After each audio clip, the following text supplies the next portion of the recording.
Jusqu'à 18h aujourd'hui, vous allez passer 2 heures en compagnie de Charlotte de Turckheim, Michel Bernier,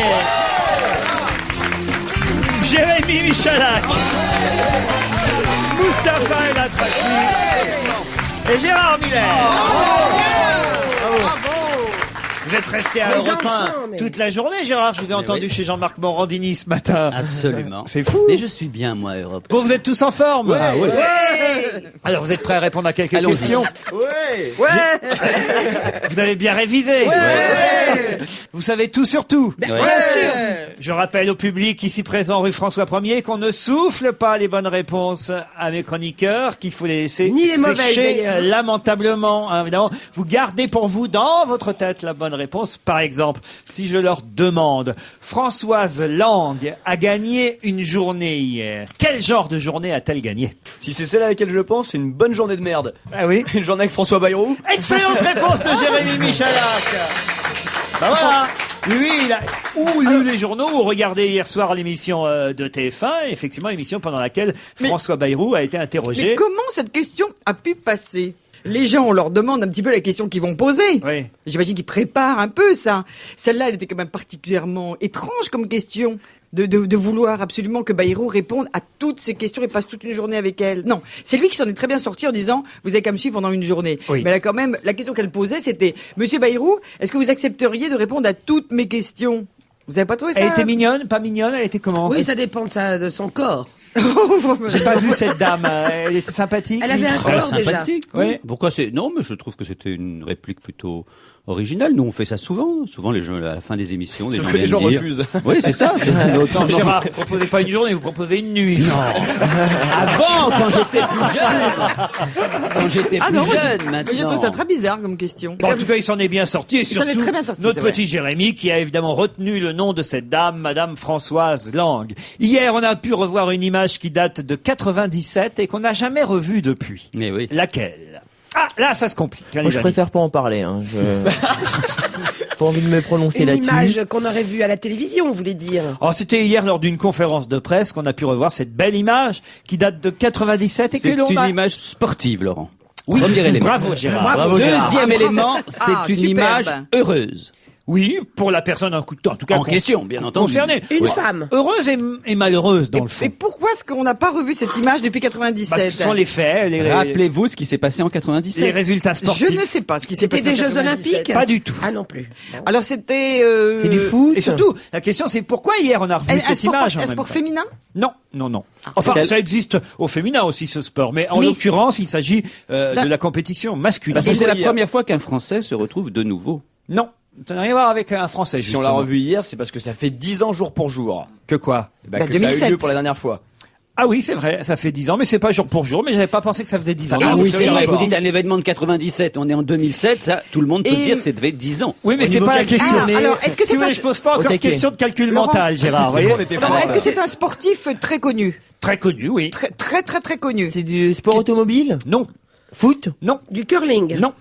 Alors c'est quelque chose de très C'est en inhabituel parce que tennis, si on l'a pas évidemment. revu depuis 97, c'est que c'est pas un truc très important. Ah si, quand même. C'est un truc où il fait tir à l'arc ou des choses comme ça. Non, pas du C'est tout. du cyclisme. Rugby. Alors c'est du cyclisme. 97, c'est la dernière année durant laquelle les cyclistes ne se dopaient pas encore. Oh non, hélas, justement. Oh, il commençait à Ah, se doper. Festina, c'était pas le truc Festina. Oh, mais non, mais c'est l'année où ils se sont dopés le plus. Non, non, non. C'est l'année où Jalilongo a arrêté la pilule. C'est l'année où Est-ce qu'on voit des seringues dans cette séquence? c'est Ah l'année oui, où par exemple, ben, ça mériterait un coup de cymbale. Ça, voilà. Merci Michel Bernier. C'est pas bravo, c'est merci Michel Bernier. non, c'est l'année où Parce que Jalilongo le tout, c'est pas forcément finalement de donner la bonne réponse. Le non. tout, c'est d'être drôle comme Michel Bernier. Voilà, un coup de cymbale, s'il te plaît. Alors c'est l'année Jeannie Longo qui a arrêté la pilule, moi ça me fait rire, vous voyez. Bah oui, elle voulait faire un enfant. Marqué, je vois pas pourquoi, elle est mariée à 2 pédales. Oui, mais bon, elle a toujours gardé la selle, hein. Bon. Alors, Est-ce que c'est lié au dopage? Vous n'avez pas répondu clairement. c'est pas lié au dopage, mais ce qu'on a vu hier est en revanche la conséquence du dopage, mais l'image qui date, elle, d'il y a 10 ans, je ne suis pas certain qu'elle soit liée au dopage, elle. Mais je suis pas certain du contraire non plus, cher Gérard. Voilà. C'est quelqu'un qui est mort d'overdose, il avait fait une pipe à Virinque. C'est pas ça? Un coup de cymbale pour Charlotte. Oh bah alors évidemment, s'il faut être à ce niveau-là pour avoir... Ah oui, c'est faut être à ce niveau-là. on cherche de Mais la vous savez, mon finesse, petit quoi. Gérard, c'est Mais on un n'a plus le art droit d'être de à ce fumer. niveau-là. On a plus, oui, c'est ça. C'est un art d'être à ce niveau-là. C'est des années de métier pour dire une connerie pareille. Vous savez, mon petit Gérard. Alors, On fait pas le même métier. Non, c'est vrai. Alors là, je suis entièrement d'accord. On fait pas du tout le même métier. Moi, je suis marrante, pas vous. Je suis désolé Gérard, mais faut que je le mette. Tu m'en veux pas. Hein.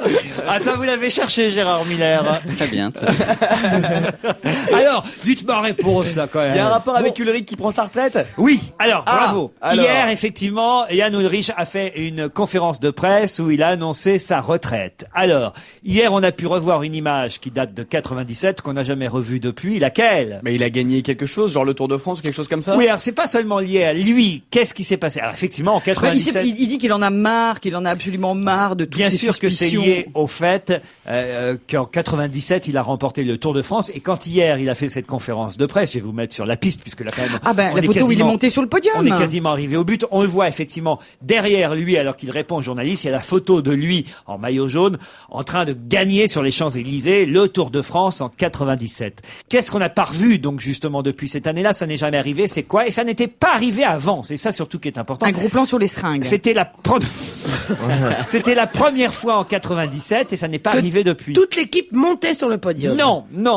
C'est le fait même de la conséquence directe de la victoire de Yann Ulrich, d'ailleurs. Vous avez quasiment la bonne réponse. Alors, des caisses de champagne. Il est quoi, Yann Ulrich? Il est drogué. Il est Les allemand. cyclistes. Alors, Les cyclistes. C'est la première fois Mais qu'un le maillot Allemand- jaune non, c'est pas la première fois qu'un Allemand arrivait sur les Champs-Élysées, parce que ça, Non, c'est pas ça que je voulais dire. Mais en vélo. ça, on en a déjà eu. Mais en vélo, pas beaucoup. En vélo, oui. Ou alors ils avaient des vélos Allez, je vais vous catinés. En accorder vélo. une bonne réponse collective. C'est la première fois en 97 qu'un Allemand gagnait le Tour de France. Il n'y a pas eu d'Allemand depuis. Et on a revu cette image hier à l'occasion de la conférence de presse de Yann Ulrich. Bonne réponse collective. Oui. Mais moi, C'est ça plus du vélo, Moi, là, ça c'est de m'arrange. l'aviron, hein. Mais moi, Ça m'arrange, j'ai absolument rien dit. Donc, bonne réponse collective, c'est génial. Mais moi, ce que je trouve extraordinaire, c'est tous ces gens qui se plaignent en disant oh quand même c'est incroyable, on dit tellement de choses affreuses sur nous, qui nous dopons, et en fait ils se dopent tous, donc je vois pas pourquoi ils sont de quoi il est choqué lui. Oui, C'est- c'est même en Allemagne, il y en a certains qui estiment que on ne doit pas commenter le Tour de France. Il y a par exemple une règle chez certains journalistes de télévision en Allemagne qui refusent de commenter les performances de laboratoire que représente le Tour de France. Et même certains disent en Allemagne font le procès de notre compétition nationale dans les journaux allemands. Pourquoi les organisateurs conçoivent-ils des étapes dont tous les médecins disent qu'aucun être humain ne peut plus les remporter sans se doper? C'est une vraie question qu'on Ben oui, peut bien lire sûr. dans la presse allemande en ce moment. Et Yann Ulrich, il préfère prendre sa retraite lui de toute façon. Voilà, si on peut plus Comme le faire ça, sans- débarrassé. en se dopant, autant arrêter tout de suite. Qui a oublié hier? C'est Ruby, c'est Saphir, Moi, je Casabianca, Émeraude, Améthyste Un et futur Perle. candidat à la présidentielle, déclaré aujourd'hui Nicolas Sarkozy. Alors expliquez, Gérard. Il a oublié ses bijoux de on famille. s'est beaucoup moqué de Ségolène lorsqu'on lui a posé la question de savoir combien est-ce que nous avions de sous-marins nucléaires. Elle en a répondu 1. On lui a dit mais pas du tout. On en a 5. En réalité, on a reposé la question à Nicolas Sarkozy. Non, c'est pas tout à fait comme ça que Il ça s'est- s'est passé, Pour- Gérard pour Miller. Ségolène Parce qu'à Ségolène Royal, la question était les sous-marins nucléaires lanceurs d'engins. Ah, Et- d'accord. Et à Nicolas Sarkozy, hier, un journaliste d'une radio concurrente a demandé combien de sous-marins nucléaires d'attaque y avait-il, et Nicolas Sarkozy a répondu 4 et il y en a 6. Attends, mais ce qui est amusant, c'est que le journaliste a dit pas du tout. Il a dit Il y en a 5 et en fait, il y en a 6. Voilà. Mais moi, je trouve je que pense ce qui est de plus intéressant dans cette histoire, c'est pas le nombre de sous-marins, parce que honnêtement, enfin, je veux dire, c'est important, mais c'est un truc un peu technique. C'est il y a un surtout truc qui- important quand c'est Ségolène qui se trompe. Parce que Et quand c'est surtout quand c'est Sarkozy, absolument. c'est moins grave. Oui, mais franchement. Sarkozy s'est trompé. Moi, je trouve sur quelque chose qui est beaucoup plus important, c'est qu'il ne sait pas combien il y a de smicards en France. Ah bon? Et ça, non. Et ça, c'est une bourde énorme Mais qu'il ça, a c'est faite. pas repris dans les journaux Mais comment aujourd'hui. c'est repris dans les journaux? Tiens, c'est dans celui d'aujourd'hui. En tout cas, c'était une bonne réponse de Gérard Miller. Dans ce cas-là, on a le droit à un coup de cymbale. Merci Gérard. Non, moi je suis assez d'accord avec ce que tout le monde dit. C'est-à-dire que autant on ne peut pas en vouloir à Ségolène Royal de ne pas avoir su à l'époque, on ne peut pas en vouloir non plus à Nicolas Sarkozy, franchement, de ne pas le savoir. C'est pas très très grave qu'il ne sache pas. Non, mais là où on peut en vouloir effectivement, c'est à tous ceux qui ont à l'UMP et Nicolas Sarkozy en tête, même s'il a plutôt laissé faire ses sbires, attaquer Ségolène Royal à l'époque. J'aimerais qu'on ressorte toutes les phrases qui ont été prononcées au lendemain de son absence de réponse et qu'on les remette avec le nom de Nicolas Sarkozy à la place de Ségolène Royal. Qu'on s'amuse un petit peu de voir les déclarations de Michel Alliot-Marie qui avait dit que effectivement Madame Ségolène Royal était incompétente, donc Nicolas Sarkozy est incompétent, et ainsi de suite, quoi. Effectivement, ce serait amusant de ressortir la liste. Alors Laurent, dans le Parisien d'aujourd'hui, il est dit, page 4, que Nicolas Sarkozy s'est par exemple trompé lourdement sur le nombre de smicards en France sans que la bourse soit relevée. Ça me paraît quand même autrement plus important que les sous-marins. Il me croit pas, je le crois pas. Tiens, tu l'auras pas. Parce que ça m'énerve. Eh ben tiens, je j'ai vous brouillé crois la page. Je vous crois volontiers, mais ça m'énerve de pas l'avoir vu. Les questions suivantes vont être salées, Charlotte de Tchèque. Page 4, mon grand. Attendez, je vais vous l'encadrer. Il ne me croit pas, j'ai jamais vu ça. Moi, franchement, je trouve qu'il faut raison garder. C'est inévitable que les uns et les autres fassent des bourdes. C'est inévitable. Bon, enfin, je trouve que c'est plus lapsus, inquiétant de ne pas savoir combien il y a de smicards en France que de ne pas savoir combien il y a de sous-marins nucléaires. D'ailleurs, à ce propos, un petit message à tous les candidats à la présidentielle. La semaine prochaine, on attaque les porte-avions et les croiseurs, donc commencez les révisions.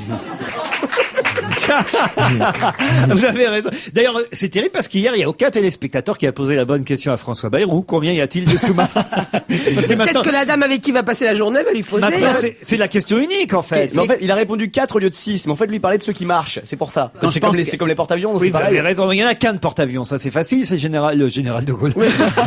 Je suis comme Stevie, moi. Phrase de Stevie, ouais. Non, mais c'est vrai que c'est pas très important de savoir. C'est amusant qu'à l'époque, on faisait tomber en quelque sorte les candidats sur le prix de la baguette de pain ou du ticket de métro. Maintenant, c'est le nombre de sous-marins nucléaires. C'est drôle que ce soit. Il a chuté aussi hier face à ce journaliste Nicolas Sarkozy sur le fait qu'il ne connaissait pas l'origine religieuse exacte des membres Alors c'est un peu plus emmerdant pour le ministre de l'Intérieur parce qu'il est chargé évidemment de lutter contre le terrorisme. Le journaliste lui a demandé si les membres d'Al-Qaïda étaient sunnites ou chiites. Et Monsieur Sarkozy a ignoré la réponse. Alors il a essayé. Il a dit à vos souhaits. Alors il a dit oui. Écoutez, c'est une mouvance, c'est une nébuleuse. Il est impossible de restreindre sa vision à une distinction d'ordre religieux. Enfin bon voilà. Donc, J'adore quand il répond ça veut comme dire ça, que les journalistes j'adore. aujourd'hui c'est plus les journalistes, c'est Julien Lepers quoi. Oui. Question pour un champion. C'est assez difficile quand même, non? Ah bah oui, c'est très difficile. Enfin, sunnites et chiites, on s'y perd soi-même, mais c'est vrai quand même. Alors c'était des sunnites. Ils ont dû lui demander combien de sous-marins ont Al-Qaïda. On était bien dans la merde. C'est combien une barre de chiites?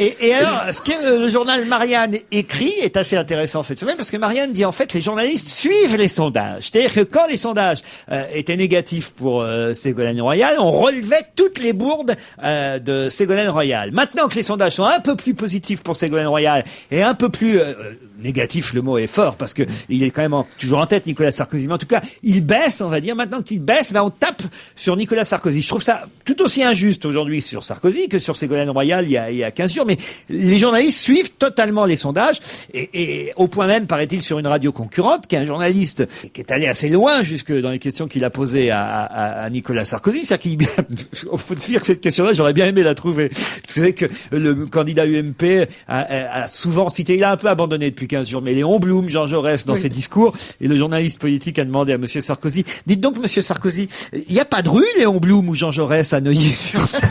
Ah, c'est drôle. Ça, c'est excellent, ça. Ça, je trouve ça excellent, évidemment. C'est assez extraordinaire. Et il est allé très loin, alors en posant aussi comme question à Monsieur Sarkozy. Monsieur Sarkozy, 45 000 voitures qui ont brûlé en banlieue l'année dernière. Est-ce que c'est un échec pour le ministre de l'Intérieur que vous êtes? Genre de question qui n'aurait pas été posée, effectivement, il y a 8 ou 15 jours. Donc, c'était le vent tourne. Selon que vous soyez puissant ou misérable. Mais moi, je trouve que quand même que ces débats, là, je trouve qu'hier soir, on est arrivé à la limite, quand même. Ah oui, allez-y. Oh, moi, j'ai trouvé que, autant c'était intéressant, bon, la première fois, parce que donner la parole aux Français comme ça, c'est vrai qu'on n'avait jamais, pas souvent, en tout cas, entendu ça. Mais j'ai trouvé que hier soir, alors, on avait atteint les sommets. D'abord, je sais pas s'il y a un truc qui vous avez pas été frappé par celle qui s'appelait Barbara? Non, allez-y. Non, une Elle était petite. dans FBI aussi ou pas? Vous avez pas remarqué? Une fille brune, très jolie, une petite jeune, non? Qu'est-ce qu'elle a dit? Eh ben, c'est tellement ce qu'elle a dit. C'est l'aplomb avec lequel elle parlait. Et puis le fait que c'est elle qui posait le plus de questions. Et je me suis demandé si c'était pas un peu la cousine de PPDA ou, c'est quand même, ça vous a pas paru bizarre? PPDA, il n'osait pas moufter hier soir parce que François Bayrou a suffisamment critiqué TF1 pour que, effectivement, il avait même obtenu une demi-heure de plus par rapport à ce qui était prévu au départ. François Bayrou, ça aussi, c'est un autre point qu'on pourrait aborder. Et puis après, on va passer à la question suivante pour, on reparlera politique d'ici à 18h sûrement, mais il y a quelque chose que certainement vous remarquerez, cher Gérard Miller. Il y a quand même 15 jours de ça, François Bayrou se plaignait des médias et disait, mais vous voyez, il y en a que pour les deux principaux candidats, moi, on me donne pas la parole. Et on donne pas la parole aux petits candidats en général. Sur quoi il avait raison. Sur quoi il avait totalement raison. Sauf que depuis 15 jours, effectivement, il peut plus se plaindre de la même chose. Les sondages le faisant monter, il se trouve que on voit quasiment plus que lui dans les journaux et dans les médias depuis une quinzaine de jours. Et je ne l'ai pas entendu hier se plaindre pour les autres petits candidats. C'est-à-dire que maintenant que lui a le même traitement que les... ça, En fait, humain. c'est un enfoiré comme les deux autres. Bien sûr, c'est C'est humain. tout. Non, mais c'est tout. C'est-à-dire que je ne l'entends pas aujourd'hui se plaindre que Beauvais, Voynet et les autres n'avaient qu'une demi-heure sur TF1 pendant que lui avait une heure et demie. Il n'y a pas une ligne sur eux dans la presse aujourd'hui. Il y en a que sur l'appréciation de Bayrou Exact. et pas du tout sur les autres. Exact. Dans aucun Et c'est journal. quand même le même qui se Y a pas plaignait un du mot. mauvais traitement des petits candidats il y a 15 jours. Maintenant que lui a le même traitement que les deux premiers, eh ben, il s'en fout des autres. Ah là. Eh ben, vous savez quoi, quand il baissera dans les sondages, on lui posera la question du sous-marin. Mais quand même, C'est vrai qu'on peut résumer C'est ça la à ça. bataille navale. mais quand même, ce très gentil monsieur qui avait des problèmes d'audition, le pauvre, c'est terrible pour lui, mais quand il a quand même commencé à dire à Bayrou, et en touchant son oreille, et qu'est-ce que vous allez faire pour mon appareil auditif? Est-ce que mon appareil auditif va être remboursé un peu plus? Ou je me suis dit non, là quand même, on peut quand même Comment pas voulez-vous faire un qu'un débat. bègue réponde à un Mais sourd?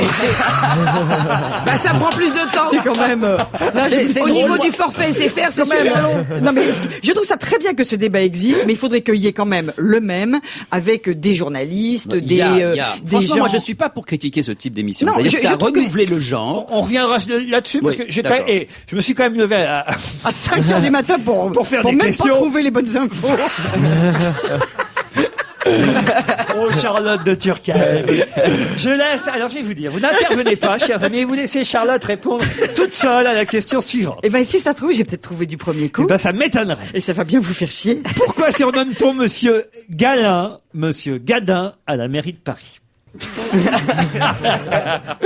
Tu vas trouver. On fait moins la fière, là. Ah hein. oui. Ah ça, je reconnais. qu'on fait moins Pourquoi la fière. surnomme-t-on Monsieur Gadin à la mairie Alors, de Paris? Monsieur Gadin, ça veut dire que déjà, il s'en est pris un de Gadin. Pas du tout, justement. Qu'à cause de lui, des gens tombent. À cause de lui, non, Gérard. À cause de la politique, D'à cause de de ce la qu'il a circulation. fait, Non. les gens se Ah. trébuchent. Non, pas à cause d'eux, mais en Ah, quelque de ce qu'il a mis en place. Il a Oui. mis en place quelque chose Oui qui et fait... non, oui et non. Il a Je mis sais des même pas ce qu'il a plombs. fait, C'est un Monsieur Gadin. rapport avec Qu'est-ce la qu'il- circulation. La circulation, pas tout à fait la Les circulation. piétons, enfin. Les piétons, oui. bah, en tout c'est cas. la circulation. Alors, ah, Mais il a je mis sais, des vrais clous. je sais. Comme il a fait le truc inversé avec les bus qui viennent à gauche et les bagnoles qui viennent Pas à du tout. droite, Je vais laisser. Non, monsieur. il fait tomber des piétons, bien malgré lui. Alors, il les fait pas tomber. Il est plutôt gentil avec les piétons qui tombent. Il a mis. Ah bon, d'accord. C'est pas lui qui a multiplié les poteaux. Alors, il a fait un qui espèce de évitent, service d'urgence pour qu'on se précipite au secours des piétons qui seraient tombés pour les Il soigner met de la en... mousse sur les trottoirs, comme ça si on tombe, ça fait pas mal. Il y a des distributeurs de mercurochrome à chaque feu rouge. Il vient lui-même, il vient en personne, Monsieur Gadin, relever un piéton Il y a des Valda au feu vert tant que vous y êtes. Attendez, donc c'est pas à cause de lui que les gens tombent, c'est grâce à lui que les gens qui tombent voilà, je bénéficient de sais, quelque les chose. gens sont indemnisés très bien grâce à lui. Excellente réponse de Charlotte de Je vous Turckheim. l'avais dit. Je vous l'avais dit, Laurent. J'ignorais ça. Moi, je savais pas qu'on pouvait être indemnisé à Eh ce bien, moi point. aussi. Paris consacre 200 000 € par an pour dédommager les personnes qui chutent sur la voirie. L'indemnisation moyenne est de 6 000 €, mais elle peut même monter jusqu'à 20 000 € si quand vous tombez, cela a des et que je répercussions suis bête, sur je- l'activité Mais professionnelle. bien sûr, et je devrais le savoir, car ma fille s'est fait renverser à vélo par un camion poubelle. Ah, mais ça n'a rien à voir. Ça, c'est une... Bah, c'est la même chose. Non, ça, c'est une... Ah, c'est pas Accident de la piéton. circulation. Un problème de Oui, circulation. c'est pas un piéton et donc ça n'a rien à voir. C'est votre C'est pas la fille, concierge qui sortait la poubelle le matin qui l'a bousculé. non, ce sont les gens qui, par exemple, tombent sur une plaque d'égout mal refermée, sont les travaux qui n'ont pas forcément été bien rebouché, les trous, un caillou qui traîne, voilà, tout ce qui est effectivement dû à la voirie municipale. Et Combien vous dites qu'on est indemnisé? Entre 6 000, Ça va donner des idées à quelques Se uns. balader cet après-midi un peu. Hein. entre 6 000 et 20 000 euros, voilà. 54% des victimes ont plus de 60 ans, hein, quand même, il faut le savoir. Je sais pas, c'est pas. Mais une grille d'arbres aussi mal fixée qui bascule, voilà, c'est un des cas les plus fréquents. Un tas de sable sur un chantier insuffisamment sécurisé. Si vous chutez, si vous tombez, que vous faites mal à cause de ça, vous allez voir Monsieur Galin et Monsieur Galin répare votre Galin. Gala comme le journal. Galin. C'était l'originalité de ma question, chère Charlotte. Monsieur Galin. Écoutez, j'y ai répondu, peut-être pas du premier coup, mais j'ai répondu. Alors maintenant, Répare vos gadins et après il vous fait un gros câlin. Voilà, c'est ça.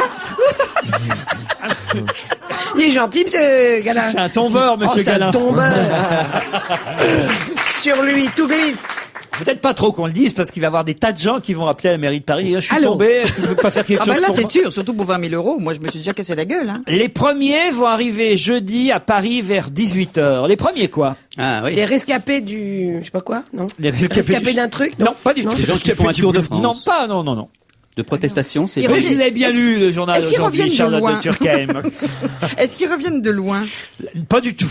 de tout Ils près? reviennent pas, ils viennent pour la plupart. C'est parce que le printemps approche. Certains vont revenir, mais Ça, vous dites d'autres vont venir pour la première Des fois. êtres humains Dans 2 jours. Des oiseaux. Des êtres humains, non. Des Des oiseaux oiseaux. Des plantes, c'est une plante qui revient. Les premiers vont Des arriver. tableaux, Les premiers des tableaux. poissons. Non. Il y aura peut-être des poissons, mais je crois pas. Alors Des animaux, des Ah bah c'est hippopotames, c'est le salon des d'agriculture, c'est les vaches et les cochons, ce que vous voulez. Les premiers animaux bien du sûr, salon de de l'agriculture. Excellente réponse. Le salon d'agriculture Ah, que il y aura des j'adore. oiseaux aussi, hein, les poules. Il y aura c'est des oiseaux. hippopotames. Ah non, les poules, c'est pas des oiseaux. Les comment poissons, ça je sais pas s'il y a des poissons au Il y salon. a des poissons volants. Les poules, c'est pas des oiseaux. Ah bah non, c'est pas des, ce sont des volatiles. Et c'est pas dans la catégorie Mais la oiseaux? poule Ah non, ne vole non. pas. S'il y a une poule qui suit sur votre toit, en pleine ville, c'est que vraiment vous avez une drôle de maison. Autant les autant poules t'as les volent un coqs petit sur peu. les clochers, autant les poules restent en bas. J'ai des poules à la campagne, les poules volent un peu, volettes, on va dire. Ouais, c'est des poules avec des longs becs et qu'on trouve en Alsace. Les cigognes, ça.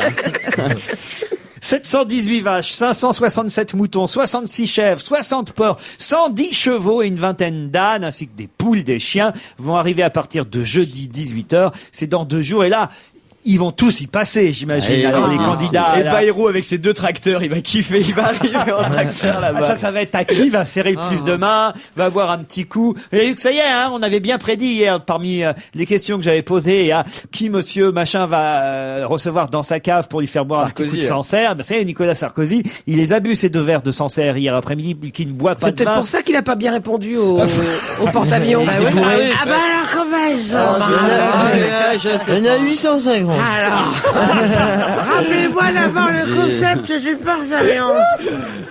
Alors on lui a dit, Et parce que le sous-marin, il est sous l'eau, il est comme moi.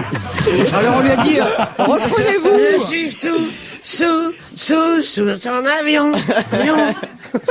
On dit c'est pas bien de boire. Oh, je bois pas, Vous je êtes me en train de parler de désaltère. celui qui sera peut-être le prochain président de la République. Oui, on aura peut-être- Un président boit aussi, il est français. Écoutez, ça le rend plus sympathique, puisque justement, il avait des problèmes. On l'accusait de ne pas boire de vin et de ne pas être quelque sorte un bon Français, parce qu'un bon Français boit du vin. Alors c'est pour ça qu'il s'y est mis hier. Voilà, un peu tardivement, mais il s'y est mis. Ça nous le rend Ça sympathique. nous le rend sympathique, Gérard. Et puis il boit pas, il se désaltère. C'est pas pareil. C'est quand même dingue qu'il faille, Enfin. faille picoler pour être élu, quoi. C'est qu'en France, moi ce que j'adore, c'est qu'en France, il faut picoler pour être élu. Il faut avoir des maîtresses et des enfants à tout va, à droite à gauche. Mais parce que Partout ailleurs, on dit quand même, il trompe sa femme, c'est pas bien. Ici, en France, on se dit, oh, quel gaillard. Ah, ça, c'est bien. D'ailleurs, c'est qu'on est très inquiet pour Ségolène Royal, parce qu'il y avait un article qui nous disait qu'hier qu'on avait vu Bernard-Henri Lévy s'arrêter. C'est qu'ils ont déjeuné ou dîné ensemble, BHL l'a raconté dans Le Point, mais en plus, Bernard-Henri Lévy a été vu boulevard Saint-Germain, c'était dans le Parisien hier, s'arrêter au domicile de Ségolène Royal, certainement pour un autre rendez-vous. Et il y a quelqu'un qui m'a dit hier, c'est quand même inquiétant, elle va peut-être finir au Crazy Horse Saloon comme Ariel Dombal.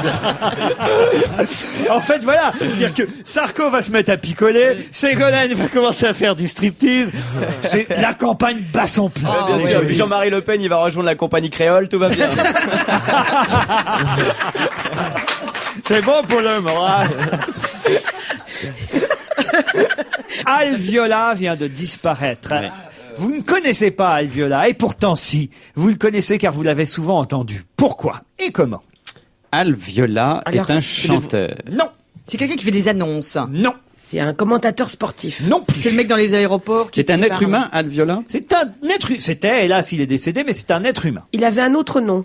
Non, c'était son nom. Alviola. On l'entendait ou on le voyait? On l'entendait, monsieur C'est le mec dans le Miller. TGV qui faisait les annonces. Et il arrivait aussi qu'on le voit, évidemment, mais on l'a plus entendu que vu. En tout cas, Il nous, faisait en des France. voix, ce mec. Non. Alors il était comment? D'ailleurs, son nom, j'imagine qu'il est un surnom, explique exactement ce qu'il faisait, en quelque part. Il violait les gens. Il s'appelait Al. Il s'appelait Al et c'est Viola. Non. Dans les Ah, le ultraviolets, quand on fait des UV, Non. c'est le truc qui vous parle dans la machine. C'était, on l'entendait à la radio? On l'a entendu à la radio et peut-être même qu'on va l'entendre, tiens, sur Europe 1, là, dans un instant. Il donc- fait le générique. C'est lui qui fait Europe 1. Alviola, c'est bien connu. Souvent, Alviola a été engagé ici pour faire les génériques. oui, on va suis écouter sûr. un disque et Alviola était une des. C'est pas une des dans les grandes chœurs, voix. c'était une voix classique qu'on entendait, non? Et il fait de la pub. Non. C'est avec sa bouche qu'on l'entendait? Bah, il essayé de parler avec ses yeux, mais ça marche Alviola, pas. le nom, quand même, ça veut bien dire ce que ça veut dire. Alviola. Alviola. Ah, je sais. Il jouait de la viole de gambe. Tout en violant des femmes. Mais c'est vrai. Tout en C'était un violant. violoniste. Alors, pas un violoniste. Mais déjà, on est dans les instruments à cordes, on y gagne. Un guitariste Un alors. guitariste. Qui avait Une guitare violette. voilà. Non, peu importe, maintenant, vous avez déjà trouvé ce Il qui... violait des gens avec sa guitare. Oui, c'est lui qui jouait cet air si célèbre que tous les gens commencent à jouer lorsqu'ils apprennent à Jeux jouer. interdits. Non, il a joué des tas d'airs célèbres. Ah si, je sais. Avec un C'est micro. celui qui a fait la musique du parrain. Qui Alors, faisait c'était le guitariste de qui? de Frank Sinatra. De Frank Sinatra. Excellente réponse de Jérémy Michalak. Et alors, qu'est-ce qui lui est arrivé? Il est mort Ah bah oui, Alviola à c'est tout. 87 ans en Californie et il jouait alors particulièrement non seulement de la guitare mais aussi de la mandoline qu'on entend sur la bande originale du film Le Parrain, mais pas seulement, hein, il y a des articles partout dans la presse ce matin. C'est lui qu'on entend aussi sur New York, My Way. Voilà, Ah, oui. voilà, Il c'était était né en 1920. le guitariste notoire de Frank Sinatra. Il a signé les accords de mandoline sur la bande originale du Parrain et il jouait encore en janvier dernier dans un club de jazz à Sherman Oaks et c'était son dernier concert. Il a très bien joué, paraît-il, ce soir-là. Il avait déjà 87 ans. On est compte un peu? Mais alors expliquez-moi pourquoi Mustapha et Jérémy ont à peu près le même âge. Et pourquoi est-ce que Jérémy trouve toutes les réponses et pas Mustapha? C'est une question de formation, c'est une question Question de rigueur. d'épaisseur du Tout simplement cerveau, de rigueur. non? C'est vrai que Jérémy, tu m'impressionnes. Mais Tu- moi, ce qui me fait flipper, c'est que toi, t'es beaucoup plus âgé que nous. Beaucoup plus travailleur normalement et tu Mais trouves on rien. m'a dit, laisse un peu de place aux jeunes. Ah bah là, tu la laisses trop, on t'entend Mais plus. non, bien sûr. Je suis Non gêné. seulement il est pas drôle, mais en plus il est plus cultivé. Faut justifier ton salaire. On écoute Gérard. Alviola. volontaire. Alors, faut évidemment avoir l'oreille fine pour entendre Alviola jouer de la guitare derrière Frank Sinatra. On va se gêner toujours avec Michel Bernier, Gérard Miller, Jérémy Michalak, Mustapha et la Tracy, Charlotte de Turckheim. Bravo les gars. J'ai pas posé toutes les questions là, c'est dommage parce que j'en avais des... j'en ai une pas mal en même temps. Allez-y, parce que je suis en jambes aujourd'hui. Qu'est-ce que la Poste suisse va faire qu'elle n'a encore jamais fait? Elle va ouvrir plus de 3 guichets en même temps.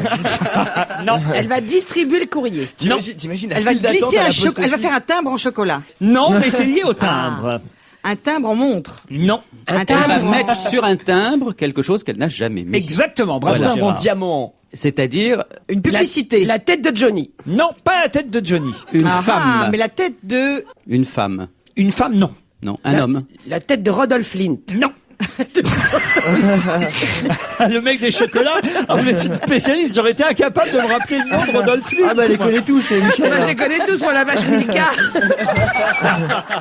Gérard Lanvin. Oh, moi, tous, moi, je connais tous. Les escargots, les Pyrénées, Gérard Pyrénées, c'est super. Alors, Un soldat de l'armée suisse. Pas un soldat de l'armée suisse. Un Est-ce que c'est sportif. Un sportif, oui. un sportif suisse? Un sportif célèbre suisse. Surtout, vous ne soufflez pas Bon, bien sûr. à cette bande d'ignards qui se trouve autour de... Un sportif, Oh, un sportif suisse qui pourrait faire du chocolat, c'est Roger Ferrero. Roger Federer. c'est pas Roger lui Federer. c'est ça. Excellente réponse. Mais attention, non. Non, n'allez pas trop vite. C'est pas la bonne réponse parce merde. que la question c'était qu'est-ce que la Poste suisse va faire qu'elle n'a jamais fait. Effectivement, elle n'a jamais fait de timbre de Roger Federer. Mais bon, ça va plus loin que ça encore. Ah, c'est la forme du timbre. Non. C'est la première fois qu'elle fait quoi? C'est la première fois qu'elle fait un timbre avec Roger Federer. Mais ça semble normal. Elle fait un Ils timbre vont- à Ils vont essayer de coller Ah, directement gratuit. Roger Federer Non, sur allez-y, l'enveloppe. il C'est va- vrai, oui, qu'ils font un timbre à l'effigie de quelqu'un, d'une personnalité du pays. Plus précisément, d'une personnalité Suisse allemande. Non. Italienne. C'est la première fois. Quasi avec 90% de la bonne réponse, Jérémy. C'est la première fois que la Poste suisse lance à timbre Sur quelqu'un de vivant. sur quelqu'un de vivant. Bonne réponse de Jérémy Michalak et Gérard Miller. Alors c'est 90% pour moi, c'est ça, et 10% pour Gérard. C'est petit. Effectivement, c'est la première fois qu'on va trouver une personnalité vivante sur un timbre de la Poste suisse, et en l'occurrence le célèbre joueur Roger Federer, qui rentre en plus dans le livre des records, hein, vous savez, Federer, pour le nombre d'années passées en tête du classement ATP des meilleurs joueur du monde. Il a obtenu même, il faut le dire, un trophée en cristal. Enfin, c'est vraiment un joueur brillantissime. Il est suisse que depuis très longtemps, lui, non? Il est pas un peu suisse? Ah non, il a toujours été suisse. D'ailleurs, on a au téléphone monsieur Widmer, qui est porte-parole de la Poste suisse. Bonjour monsieur. Bonjour. Je ne me suis pas trompé. C'est la première fois que la Poste suisse fait un timbre à l'effigie de quelqu'un de vivant. Oui, c'est exact. Il y a eu déjà des personnalités, mais mortes. Voilà, c'est ça, et c'est un timbre événement. Alors, c'est-à-dire que c'est quelque chose d'exceptionnel. Les derniers timbres événements qu'on a eu à la Poste suisse, c'était pour la victoire d'Alinghi dans la Coupe de l'América. Tout le monde s'en souvient. Oh oui. Et puis le tour du monde. On pense qu'à ça. Tous les jours, en embrasant. Mais alors peut-être il y a encore autre chose. C'est le tour du monde de Bertrand Picard et Brian Jones en ballon. Quand il a ramené les deux enfants Courgeot de Corée. Et puis l'adhésion de la Suisse à l'ONU. Alors ça c'est, je pense qu'en France on s'en rappelle pas vraiment, mais en Suisse c'était quand même quelque chose de spécial en 2002. Ça s'est fait assez facilement, cette décision, ça s'est pris facilement d'accorder un timbre à l'effigie de Federer, j'imagine que oui, parce que là c'est la star incontestée du... Ah oui, c'est la star en Suisse, mais c'est la star en France aussi. Puis dans le monde. La star dans le monde entier. Donc ce tennisman, c'est un tennisman d'exception, et puis comme vous l'avez dit, il détient le record du nombre de semaines sans interruption à la tête du classement ATP. Donc la Poste Suisse a pensé que ça valait bien un timbre. Et d'ailleurs, il dit à propos de ce record, au moins je suis sûr que ce record ne sera pas battu avant 3 ans, parce qu'effectivement, pour arriver à battre son record de longévité, il faut au moins 3 ans maintenant à compter d'un nouveau tennisman qui arriverait et qui ferait la même chose. Donc c'est quand même dingue, hein, vous vous rendez compte un peu, c'est qu'il est sûr pendant 3 ans d'être détenteur de ce record-là, de longévité à la tête du classement. Non, il méritait bien un timbre, vous voulez que je vous dise? Non, c'est ça. Et puis pendant 3 ans, mais les gens pourront encore envoyer des lettres avec des timbres à l'effigie de Ils sont autocollants, vos timbres, en Suisse, ou il faut les... Non. Est-ce qu'il faut lécher Federer? Est-ce qu'il faut lécher le derrière? Est-ce qu'il faut lécher le derrière de Federer pour que... Il paraît qu'il y a un goût amer un peu quand on... Oui. Il y a un goût de chocolat quand il lèche le derrière de Federer. Est-ce que vous pensez à votre nouveau Suisse, Johnny Hallyday? Est-ce que vous pourriez faire un timbre à l'effigie de Johnny? Eh ben, écoutez, sans les dents, vu son âge. Hein. Tout est possible. Je sais pas quel record il détient. Le record de rapidité à devenir suisse. On pourra voir ça, mais ce qu'il y a, c'est qu'à la Poste Suisse, on a un programme sur Internet qui s'appelle WebStamp, et ça permet, on peut faire ses propres timbres, c'est-à-dire qu'on peut mettre sa photo sur un timbre. En France aussi. Et c'est valable? Et puis ça, c'est valable, c'est-à-dire que c'est une marque d'affranchissement, et à côté, vous pouvez mettre une vignette, c'est-à-dire une photo qui ressemble à un timbre, justement, et puis vous pouvez vous donner l'air d'un as du tennis, ou mettre, je sais pas, si vous dessinez, vous pouvez mettre vos dessins sur vos enveloppes. On peut mettre l'adresse des gens à qui on écrit sur aussi l'enveloppe. sur l'enveloppe. Oh non, ça c'est hyper démodé. Plus personne fait ça, Michel. Personne fait ça, Michel. Ah bon, d'accord. Pardon, non, ça se faisait avant, ça. Ça coûte combien, un timbre suisse? Ça coûte, Federer, c'est un courrier A, donc c'est le courrier prioritaire, c'est le courrier qui va le plus vite en Suisse, et c'est 1 franc, donc c'est l'équivalent de 61 centimes d'euros. Et le courrier qui va le plus vite en Suisse, il met combien de mois à peu près pour arriver? Il met 0, je sais pas, ça fait une nuit d'habitude, c'est-à-dire un jour. Comme chez nous finalement. Hein. Ouais. D'où ça vient cette légende de la lenteur suisse? La lenteur suisse? Ouais. Parce que je me disais, parce que chez nous, c'est vrai que on va dire qu'un synonyme de lenteur chez nous en France, c'est la Poste. Alors vous imaginez la Poste suisse? Ah non, mais la Poste suisse, c'est une des meilleures du monde. Non, on est très rapide. C'est vrai? Oui. Mais moi, je crois que ça vient mais sans vouloir être blessante évidemment, mais je pense que ça vient tout simplement de leur accent. De l'accent qui traîne bien sûr, un peu. Comme vous avez un accent qui traîne. Vous trouvez que j'ai un accent suisse? Pas vous. Oui. Léger. Mais maintenant, il va être 18h, il est temps de rendre l'antenne. Bon, mais je vais vous laisser, alors. Et puis, Mais non, pas du tout. Vous allez trier des lettres. Vous avez un très bon accent, monsieur. Ah bon, ben je vous Vous remercie. faites bien le suisse. Je dirais même, franchement, que vous êtes moins suisse que moi. Ouais, alors là, je crois aussi, ouais. Allez, on vous remercie pour votre témoignage. Bravo. Merci, au revoir. Laurent, un petit test à la Sarkozy ou à la Ségolène. Quel est le prix du timbre poste en France pour le tarif, disons, normal, rapide? Oh, écoutez, je n'en sais rien parce Voilà. que je vais vous dire, j'achète les enveloppes pré-timbrées et je n'achète pas de timbre. Ah d'accord, et donc tu ne payes pas l'enveloppe? Bah, je les achète, vous savez, à la caisse Ah, oui. d'Intermarché, il y a les enveloppes. Alors là, je suis content parce que Mustapha va pouvoir répondre. C'est 50 centimes? ça, pas du tout. C'est Cinq- 0,80. Oh là là, 53 centimes. 54 centimes. Mais la 54 Resservez-lui un peu de sincère. 54 centimes. Vous voyez la différence entre vous et moi, Gérard. 54 C'est centimes. que vous pensez connaître le prix du timbre, vous ne le connaissez pas. Prix du Si, timbre je le connais. que vous connaissez parce qu'évidemment, vous le comptez une fois que la secrétaire est allée les chercher à la poste et vous les a ramenés. Tandis que moi, j'achète des enveloppes pré-timbrées, dont certes je ne connais pas le prix, mais que j'achète moi-même à la Mais caisse pas de du mon tout. Je vais vous dire supermarché comment je le d'Intermarché, sais, monsieur. C'est que j'ai une machine à timbrer, ce qui est extrêmement pratique. Quand Je on ne savais fait, on a même pas beaucoup qu'on de courrier. pouvait acheter des trucs comme ça pré-timbrés dans les supermarchés. Oui, à la caisse d'Intermarché, vous avez les enveloppes pré-timbrées. C'est C'est ça. parce que c'est les mousquetaires qui les apportent, c'est pour ça. Mais vous pouvez écrire qu'à Gérard Klein. Ah, bien que ça. Cher d'Artagnan. Vous avez vu, tiens, l'histoire de ce garçon de 8 ans qui pèse 99 kilos. On a vu ça à la télévision hier et on pense à l'enlever des bras enfin des bras, non, parce que la pauvre maman, elle peut pas le prendre dans ses bras, mais on pense l'enlever de sa maman. C'est un vrai cas de conscience. On a vu ça au journal de 20h hier. 8 ans, 99 kilos. Est-ce qu'il est normal que les services sociaux enlèvent l'enfant à sa maman, qui elle témoigne en disant mais c'est si je le nourrissais pas qu'on devrait m'accuser de maltraitance. Ce qui est surtout, c'est qu'ils viennent de s'en rendre compte. Je veux dire, il est arrivé à 99 kilos sans que personne ne dise 90. rien. Il les a pas pris en 2 jours, les 90 Oui, c'est kilos. ça qui est un peu curieux quand même. Je ne sais pas s'il faut l'enlever à sa maman, mais en tout cas, il faudrait que la maman et l'enfant soient suivis de près. Parce que je pense qu'elle a, comme beaucoup de gens, absolument pas conscience du mal qu'elle fait à son enfant, évidemment. Mais ce bien sûr que c'est ce que compliqué Ce que les à- services sociaux reprochent, en fait, c'est que dans le cas inverse, on lui aurait retiré la garde de l'enfant. C'est-à-dire qu'il avait été trop maigre parce qu'on l'avait pas assez nourri, et donc si sa vie avait été mise en danger de ce fait, on lui aurait retiré la garde. Tandis que là, c'est à peu près le même système, mais à l'inverse. oui. C'est pour ça qu'il se pose cette question-là. Gérard, votre avis de psy là-dessus? Bah, je considère qu'on rentre maintenant dans les nouvelles catégories de maltraitance. C'est vrai que celle-là, on l'aurait pas imaginé il n'y a pas si longtemps que ça. Et c'est vraiment une maltraitance de pays riches. Mais c'est de la maltraitance. Il n'y a pas de doute que gaver, parce que c'est gaver un enfant, vous vous rendez compte du rapport entre l'âge et le poids. Donc c'est vrai que c'est des nouvelles questions qui se posent et qu'on n'avait pas jusqu'à présent les réponses. Mais ça fait un moment comme qu'on le voit venir. Moi, je me souviens que je m'en étais rendu compte, là, plus sérieusement, au cours de danse des petits. En fait, je me souviens que quand tous les petits font de la danse ou de la gym, quand ils sont en maternelle, autrefois, enfin, quand ma fille avait une vingtaine d'années, enfin, il y a 20 ans, je veux dire, tous les enfants étaient très menus, ils étaient très minces. Et puis, petit à petit, je trouve que ça a été très net de voir que les enfants étaient de plus en plus gros, de plus en plus boudinés, que les cours de danse avec les tutus étaient, franchement, c'est vrai que c'était, on voyait bien que les enfants grossissaient énormément et que c'était, il y avait un vrai problème, quoi. Voilà. Avant, t'avais les petits rats, maintenant t'as les gros éléphants de Ah oui, l'opéra. mais c'est vrai. Non, mais c'est vrai. hein. Michel, défendez ceux qui ont un peu de surpoids. Non mais, Ah non, mais c'est- le problème du surpoids quand on est adulte, c'est un peu que ça vous regarde. Enfin, je veux dire, quelque part, on est aussi responsable de ce qu'on fait dans la vie à partir d'un certain âge.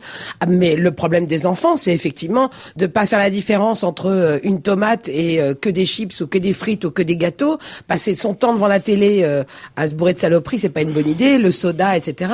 Je veux dire, après, il y a aussi, c'est un relâchement pour tout. Il n'y a pas que la bouffe, il y a aussi le reste. C'est-à-dire qu'on prend plus en charge ses enfants non Et- plus. et puis là, c'est on la parle- télé et la PlayStation qui remplacent. En fait, la télé, c'est du temps d'estomac disponible. Bah, ouais, non, mais c'est côté, il y a que ça, quoi. C'est Et la puis on parle passivité. pas de gens on parle pas d'adultes qui ont 5 ou 10 kilos en trop ou qui sont un peu enrobés. On Oui, parle, c'est du on parle extrême.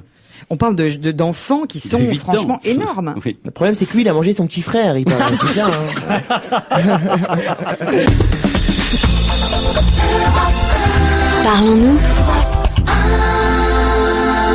paraît qu'avec votre ami Mustapha El Atrassi, vous proposez les nouveaux burgers pour ceux qui justement ont besoin, alors là, de prendre du poids, parce que on conseille évidemment dans les conseils de bouffe saine et de malbouffe d'éviter les fast-food. Moi, j'aime plutôt ça, hein, je dois dire, les quick et les... Je suis pas comme José Bové. Alors moi, Dieu sait que j'adore la bouffe, mais j'aime pas les McDo comme ça. Ah bon? Un petit de temps en temps. C'est pas mal. Un qui pue bien. Ouais. Un bien gras qui dégouline, un peu dégueu, ouais. Un bien Non, gras. alors franchement, Dieu sait que j'adore ce genre de bouffe, mais Moi, les frites ont pas de le goût, burger quand même. quick Coé. Mais justement, c'est le premier à avoir lancé un peu cette tendance, Koé, justement, d'associer son image à un hamburger, en l'occurrence à un hamburger quick. Eh bien, il y a certaines personnalités qui se sont dit, bah tiens, pour redorer un petit peu et améliorer notre image, on va faire la même chose, on va associer notre image à un sandwich, et on y va, numéro 5. Alors le sandwich Jean-Luc Delarue, c'est le premier sandwich qui te mord quand t'essaies de le manger. Numéro 4. Numéro 4, le Mac Le Pen. Alors celui-là, il est idéal pour lutter contre l'obésité. C'est un sandwich 100% pain blanc et garanti sans beurre. Numéro 3. Le sandwich Alain Duhamel. Bon, celui-là, il est pas facile à trouver. Même à la cantine de France 2, il y en a plus. Numéro 2. Le Chicken Sarko. Alors ça, c'est le sandwich préféré des poulets. Et enfin, numéro 1. Le Stevie Burger. Le premier sandwich à sucer. Joli. Michel, vous aviez vu dans un magazine Oui, féminin. alors j'ai lu dans le Figaro magazine alors, un truc qui m'a interpellé, comme dirait l'autre, c'est il y a un grand coiffeur qui a sorti pour L'Oréal un nouveau shampoing. Ça s'appelle Dirty Clean.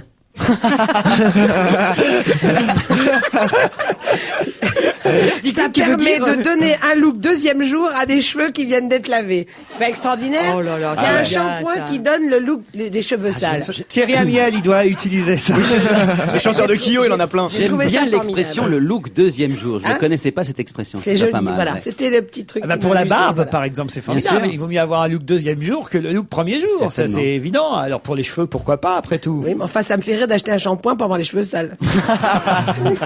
C'est vrai. En même temps, je comprends ce que... Ah tiens, on n'a pas parlé tout à l'heure, quand on a évoqué l'émission de France Le Bayrou, on n'a pas parlé du score d'audience. Chez Jean-Marc Morandini, on vous l'a dit. Ben, ils doivent être un peu déçus à TF1, évidemment, parce que c'est vrai, François Bayrou a fait moins que Ségolène Royal et Nicolas Sarkozy, puisque seulement 26% des téléspectateurs, 26,7, ont regardé François Bayrou, et que TF1 a été donc battu hier soir par FBI porté disparu, appel d'urgence. C'est un message, vous voyez. 31% de part de marché sur la 2 contre 26,7 sur la 1 et seulement 5 662 000 spectateurs Oh là là. alors qu'il y en avait quand même 8 à 9 millions, que ce soit pour Nicolas Sarkozy ou Ségolène Royal, dépassant même les 9 millions je crois pour Ségolène à certains pics d'audience. FBI, c'est les initiales de quoi? C'est François Bayrou introuvable? Ah, c'est pas mal, bravo. Non mais c'était important, c'est intéressant d'avoir évidemment Cela dit, le on ne score. dira jamais assez, ce sont des scores formidables pour des émissions politiques. Évidemment. Ça, vraiment, on peut pas s'en plaindre. Ça c'est sûr. Ah, tiens, je sais aussi, Michel Bernier, que vous êtes, paraît-il, en recherche vous aussi, puisque c'est plutôt Hugh Grant porté disparu hier. Oh là là, elle se nous l'avons annoncé. précipite sur la photo de Hugh Grant. Nous l'avons annoncé dans cette émission. Hugh Grant est à nouveau célibataire. Il est sur le marché, Mimi. Il est sur le marché. Et oui. Michel, je crois qu'il vous intéresse. Mais oui, alors après de nombreuses lettres d'amour que j'ai envoyées à Bruce Willis, à Richard Gere, à Georges Clooney. Bon, après évidemment, je me suis rabattue sur Yves Rocher, Justin Bridou et Johnny Walker. Voici enfin celle dédiée à Hugh Grant. My cher Hugh Grant, vous ne me connaissez pas myself, and it is certainement pour ça que vous ne m'avez pas encore épousé. Mais tout happen à qui c'est tout wet. This letter is comme un appel du foot. Du pied, hein, bien sûr. Non mais Et je oui. comprends très bien votre anglais. Ah, voilà, j'ai fait pour vous, Laurent.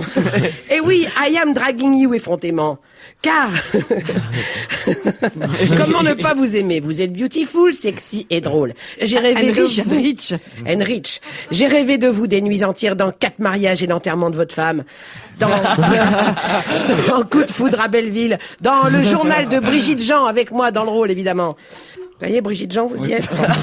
Mais dans tous les magazines, je vous voyais avec d'autres girls et j'étais crazy de rage. Et puis, ça y est, miracle, miracle. Vous êtes alone, enfin. No more poof girl.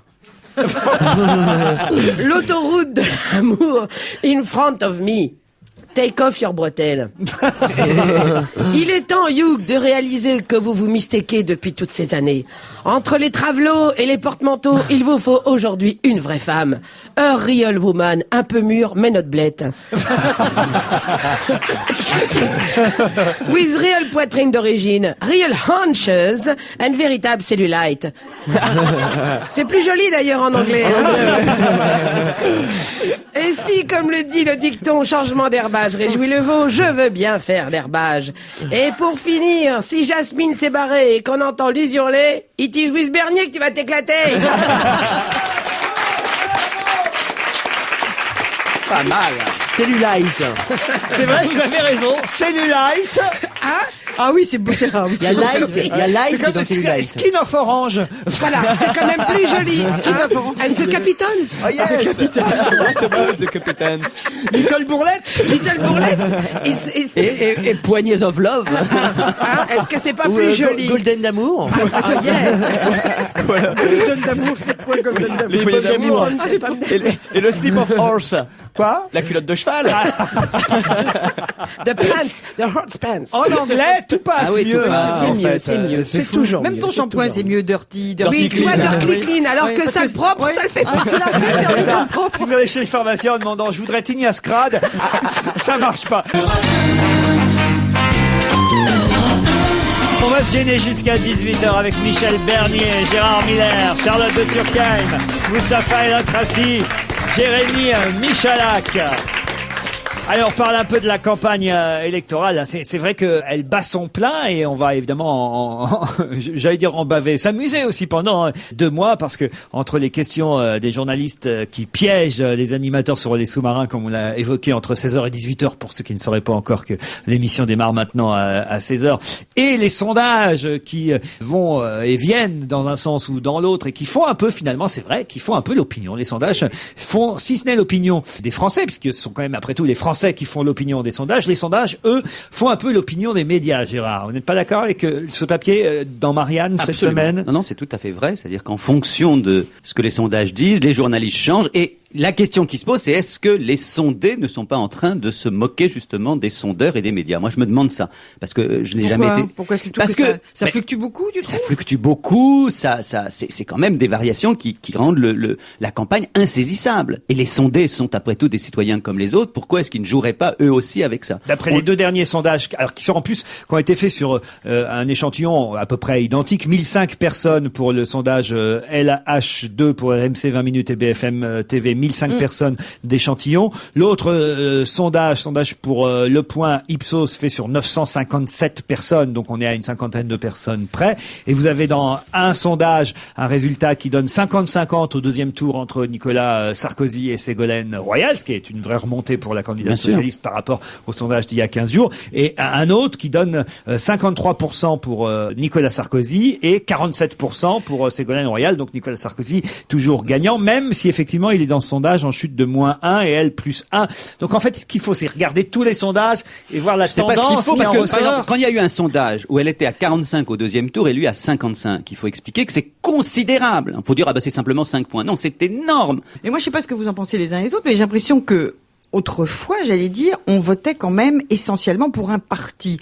Donc les choses étaient peut-être moins mouvantes, j'allais dire, parce que on avait déjà une idée assez toute faite. Tandis que là, j'ai l'impression qu'on vote de plus en plus quand même pour des personnes, et que donc, dès qu'il y en a un qui s'exprime, ça chamboule tout. Alors c'est intéressant ce que vous dites sur les partis, parce que hier, évidemment, vu que François Bayrou monte, tout le monde commence un petit peu à voir qu'il est lui aussi dangereux. C'est vrai pour Ségolène Royal qu'il a plus ou moins taclé hier. Nicolas Sarkozy aussi, qui commence à attaquer Bayrou hier dans son déplacement dans le Cher, là où il a bu 2 petits coups de Sancerre. Monsieur Sarkozy a dit: ce que propose François Bayrou, on l'a parfaitement connu sous la 4e République. Et les majorités d'idées, Edgar Faure, on est un peu à gauche, un peu à droite, cela conduit à quoi? À l'impuissance.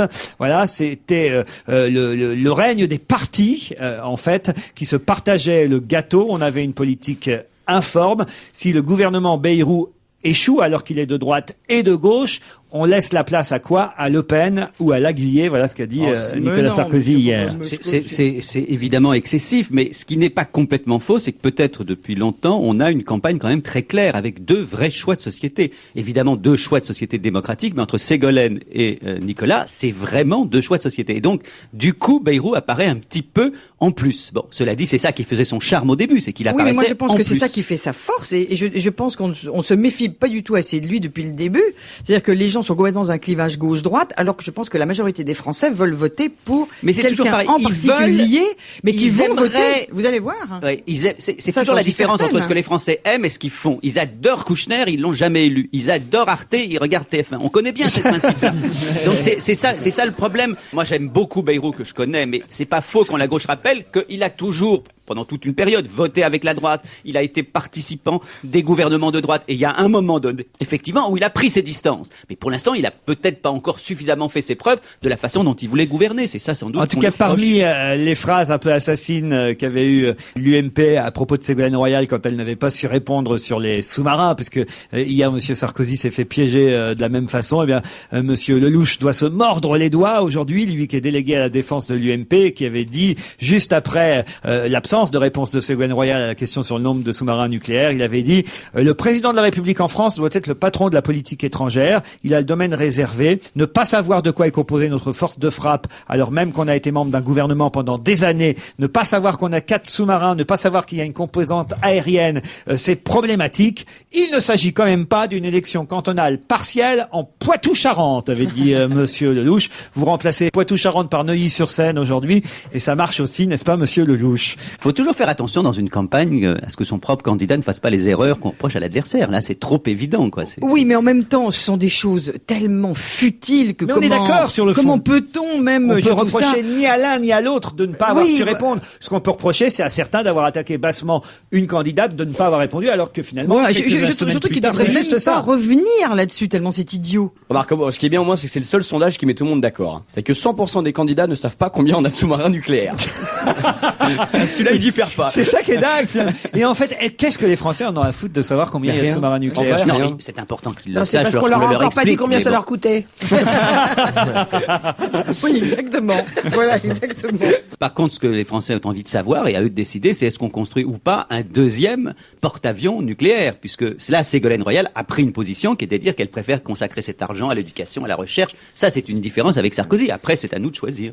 Regardez-le, Gérard Miller. Non, moi, j'essaye d'être de plus en plus objectif au fur et à mesure qu'on rentre dans cette campagne. Je vous crois pas, Gérard. Ça se sent, Gérard, c'est incroyable. Ouais. Le public sait que vous n'êtes pas objectif, enfin franchement. Non, le public sait que je ne suis pas objectif, mais j'aimerais qu'il sache que personne n'est objectif. C'est tout le truc qui est toute la polémique autour d'Alain Duhamel aujourd'hui. Moi aussi, je préfère savoir pour qui va voter la personne qui me parle, parce que au moins on peut faire le tri entre ce qu'il dit et l'influence qu'il peut y avoir. Oui, mais il y a une chose qui est de le savoir en privé et de le savoir en public. Ah oui. Moi, je pense que je préfère savoir quelle est l'opinion politique d'un journaliste qui interroge un homme politique, parce que je sais au moins que ces questions sont un peu, pas forcément subjectives, mais un peu orientées quand même, parce qu'il a telle opinion plutôt que telle autre. Ou même un animateur. Je préfère savoir quelle est l'opinion politique de l'animateur. Très bien. Est-ce que, c'est ce que j'expliquais chez Morandini ce matin, est-ce que c'est quand même pas paradoxal que monsieur Debré, dont tout le monde sait qu'il est le plus proche compagnon de route de Jacques Chirac, soit nommé au Conseil constitutionnel, et je suis convaincu qu'il fera très bien son boulot, c'est-à-dire qu'il acceptera en effet une certaine forme d'objectivité. On va pas dire qu'il est partisan parce qu'il a été avant gaulliste ou qu'il est. Donc pourquoi, ça a été un très bon président de l'Assemblée nationale, d'ailleurs. Moi, par exemple, je suis professeur. Bon, en tant que prof, je n'ai pas effectivement à endoctriner mes élèves. J'ai un devoir de réserve. Mais quand je suis à l'extérieur, oui, mais tu le fais sûrement, tu le fais forcément. Non, mais quand je suis à l'extérieur, je fais ce que je veux et on peut pas me le reprocher. Donc, c'est important de distinguer les opinions des gens et la façon dont ils exercent leur métier. C'est pas la même chose. J'imagine les contrôles avec Gérard Miller. Je vais pas les influencer. Alors les élèves, vous faites une marche de 3 carreaux. À gauche la marche. Bien à gauche. J'ai dit à gauche. Et je les influence pas. Écoute, non, mais maintenant ils savent ce que tu penses, tes élèves. Moi, ce que je peux te dire, c'est que ma fille qui est à la fac voit tout de suite, selon le cours du prof, où il est politiquement. Bien sûr. C'est ce que je t'ai dit. Tu me dis, on n'influence pas. Tu es prof. Non, mais je veux dire par là qu'on fait pas de la propagande. Vos dissertations, Gérard. Est-ce que ça ne vous, moi, ça m'a. Vos dissertations. Préférez-vous Mao ou Pinochet? Là, franchement, j'ai trouvé. Et puis corrigeons rouge en plus. C'est exact. Pourquoi Béatrice Schoenberg serait moins objective que Claire Chazal. Non, mais c'est pour ça On que m'explique ça. Moi, je trouve incroyable de dire, c'est tout à fait normal que Madame Schoenberg s'en aille. Mais enfin, d'abord, dans les couples, vous savez très bien qu'on n'est pas forcément d'accord. Ou Marie Drucker sur Ou France Marie 3. Drucker, mais c'est incroyable. Et même, si tu prends Duhamel, par exemple, on dit, oui, mais il a dit qu'il allait voter pour Bayrou. Il l'a dit il y a plusieurs mois, il a peut-être changé d'avis aujourd'hui. Quand il est journaliste, quand il fait son boulot, il n'y a aucune raison de le sanctionner. When you taught me how to dance. Bien sûr. Ça s'arrange. Quand tu m'as appris à danser. C'est teach à l'imparfait, c'est ça? Oui. To teach, taught. Yeah. C'est dur à dire ça. T-O-U-G-H-A-T. Hein. Voilà, ben, dites-le. Taught. When you talk. Comment vous dites? When you Taught. Est-ce que jamais, vous êtes maintenant un homme important, qui avait des responsabilités. Merci, Gérard. Pourquoi ne pas prendre quelques cours d'anglais? Je l'ai Juste. pas mal dit du premier coup finalement. C'est parce que vous me faites douter. Croyez-moi, quand je suis en Angleterre ou Je trouve que vous êtes salaud parce que pour une fois, il l'avait bien Il dit. l'avait bien dit. quand je suis en Angleterre ou aux Mais bien États-Unis, sûr. ils me comprennent très bien et ils adorent mon accent. On n'exagérait pas non plus. Oui, voilà. On n'a jamais été vérifié, alors évidemment, on peut pas Ah bah, savoir. je vous y invite alors franchement parce que vous, alors je vais vous dire. Eh bien, vous savez quoi, je vous prends au mot. Ah Vous oui, m'invitez aux il était temps que États-Unis. vous nous Eh invitiez. bien, vous êtes- Partons tous en Californie. Allez, Bah, ça, donc, je l'ai c'est dit bien. alors. Laurent. Tu parles très mal mexicain, il faut que tu nous Et invites. le bahamien, Yes, vous but le it's parlez not- pas Ah bien. oui, le bahamien, vous le parlez pas bien. Dites donc. Elle a raison, Michel Bernier. Allons tous au Bahamas vérifier si vous parlez le bahamien. Parlons-nous. Puisqu'on parlait d'un film, eh bien, parlons des Césars à nouveau. Et il y a un film qui a été récompensé samedi soir. C'est Je vous trouve très beau, le film d'Isabelle Mergo. Et la France s'interroge. Pourquoi Isabelle Mergo n'était pas sur scène pour recevoir son César? La France est inquiète. Isabelle Mergo, bonjour. Bonjour. Bonjour, Macaille. Et félicitations.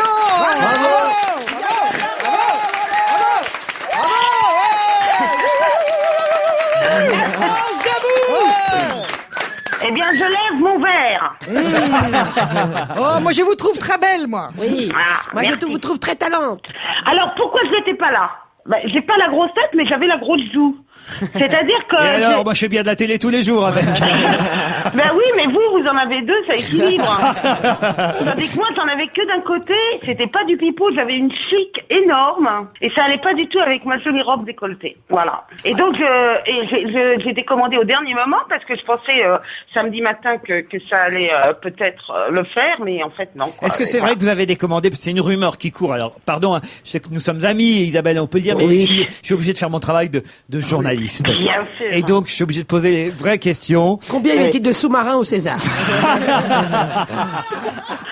Isabelle, elle suit pas du tout la politique, elle peut pas comprendre la question. que tu Combien y sais, avait-il de Bon, sous-marins? attendez, ne m'attaquez pas comme Roger Hanin, ça va mal se terminer. Sinon, hein. Ah mais justement, c'est la question que j'allais vous poser. La rumeur dit qu'en fait, vous n'êtes pas venu parce que c'est Roger Hanin qui devait vous remettre le César. Mais Roger Hanin, il est même pas invité au César. Et puis à cette heure-là, il dort. Il est trop tard pour lui. Bon, vous étiez contente quand même, Ah, rassurez-nous. j'étais vachement contente. En fait, j'avais très mauvaise de paillettes. Donc, je suis sortie. J'étais au restaurant. J'ai été voir un film. J'ai été Et voir. pourquoi t'es pas venu après nous rejoindre? Oui. Mais parce que ma flic était toujours là. Isabelle, soyons plus précis. Est-ce que tu as analysé pourquoi ton inconscient t'avait joué ce mauvais tour? Oh, ça y est, il est reparti. Mais c'est pas de l'inconscient, c'est mon dentiste. Attends, ça va. Ah non. C'est Miller, l'inconscience de tu ton me manques. dentiste. Comment on dit déjà somatisé, c'est Ben ça? oui, moi j'ai pensé que t'avais dire fait une grosse somatiser, somatisation. Alors, Mais j'ai pas somatisé pendant, ça fait plus d'une semaine, et même ce soir, je devais aller chez Marc-Olivier Fogiel, je peux pas y aller parce que je suis encore gonflée. Arrêtez avec votre, il faut être gonflé pour aller chez Marc-Olivier Fogiel, de toute façon. C'est pas Guy Carlier qui dira le contraire. Eh ben en tout cas, nous on t'a regretté, on aurait voulu que tu Oui. viennes avec nous Vous faire la avez vu, il fête. va se marier, Guy Carlier. Il va avoir un enfant. Avec la surtout. fille Non, de... non, attends, Mais s'il il a te un plaît, on enfant, parle de moi, là. 99 kilos. On est en train de parler de moi. Mais il est marié déjà. Tonton Ah oui, Sergi avec, Margot. avec la fille de Frédéric Dard. Oh, j'existe, je suis là, je suis au bout des fils. Pardon Isabelle Mergon. Vous Mais avez- oui, je suis un être vivant au bout des fils. Et vous êtes en Un train de... être sensible. Qui souffre des dents. Non, là, ça va mieux. Vous êtes en train de préparer le prochain? Je tourne dans 15 jours. Enfin veuve. Ouais. Et donc on vous souhaite un bon tournage pour le deuxième. Ah oui. Enfin veuve On avec était fiers de toi, tu sais. Michel Maïsa. Larocque, Jacques Gamblin et Valérie Mérès, je crois savoir aussi. Absolument, qui a un rôle assez important. Eh ben parfait, on vous embrasse et encore félicitations Isabelle Mergo. Merci Bravo. Laurent Ruquier. Au Bravo, revoir, tout le monde. Isabelle. Bravo Isabelle, Bisous. bravo, bravo. Bisous. Au revoir. Un mot sur peut-être quand même sur Jean-Luc Delarue, parce que ça y est, bon, il a reconnu tous les faits, il le dit gentiment dans la presse. Il dit bah voilà, j'ai déconné, je recommencerai plus. Voilà, vous avez eu toute la presse ce matin qui lui est plutôt favorable finalement. Il plaide coupable, Jean-Luc Delarue. Il ne le fera plus. Heureusement qu'il dit ça, il va me dire oui, je recommencerai la prochaine fois. Voilà. Dès que je reprends l'avion, je mords quelqu'un. Et qu'est-ce qu'ils disent? Non, c'est l'autre qui m'a tendu son oreille. Alors, il m'a tenté avec son oreille pour que je la morde. Voilà, il a fait un mélange des médicaments. Faut faire attention avec les médicaments. D'ailleurs, la police l'a entendu pendant 9 heures parce qu'il voulait l'adresse de la pharmacie, évidemment. Mais ce que je trouve très drôle, c'est que assez prochainement, il va animer un débat sur l'alcoolisme. Oui, aujourd'hui, c'est aujourd'hui. Ça, c'est ce qu'il explique. Je l'ai entendu dans une interview sur une radio concurrente. C'était d'ailleurs plutôt touchant. Il explique, voilà, c'est l'ironie du sort. J'étais tellement souvent dans le rôle du petit garçon, enfin du petit jeune homme à lunettes qui pose des questions. Maintenant, je suis assis à la place des gens que j'interroge d'habitude. Mais ça arrive à tout le monde dans un avion d'avoir peur de.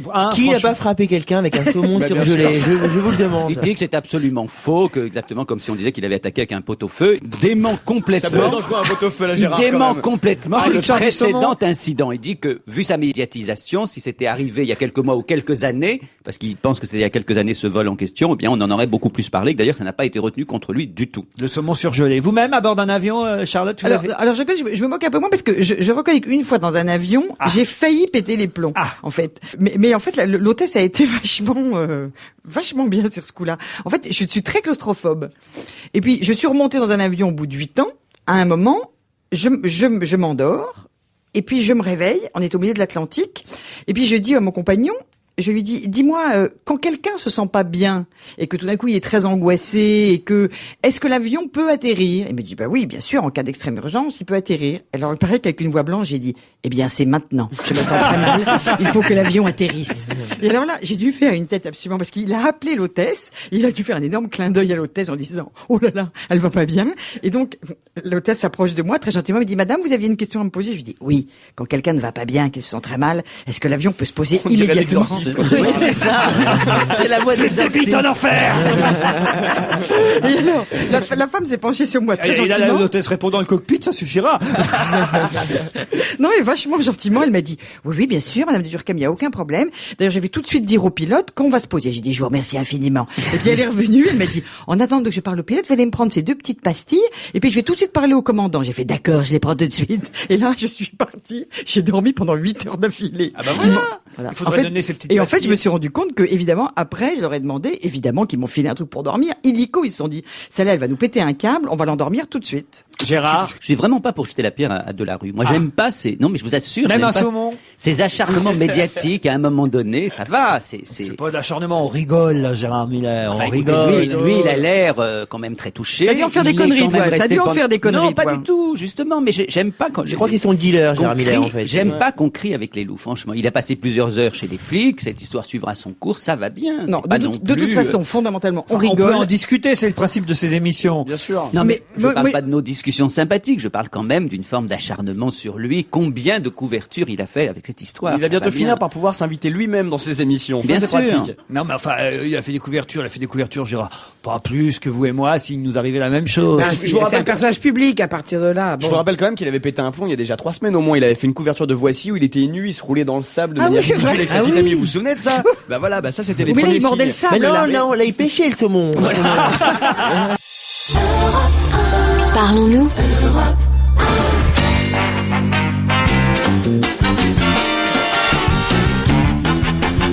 On va se gêner avec Gérard Miller, Michel Bernier, Jérémy Michalak, Mustapha El Atrassi, Charlotte de Turckheim. Oui, Gérard. Pendant cette petite interruption, j'ai regardé chacun d'entre vous dans les yeux et j'ai des dossiers sur tout le monde, y compris sur Laurent Ruquier. Laurent, j'ai des photos de vous compromettantes. Le problème, c'est que je suis également sur ces photos. Vous vous rappelez C'était pas un vol qui venait de la Réunion? Non, c'était pas dans un vol. Moi, je trouve la photo Vous la vous souvenez plus de drôle. celui-là? De toute façon, c'est quand même assez compliqué, quand même, de faire l'amour dans un avion.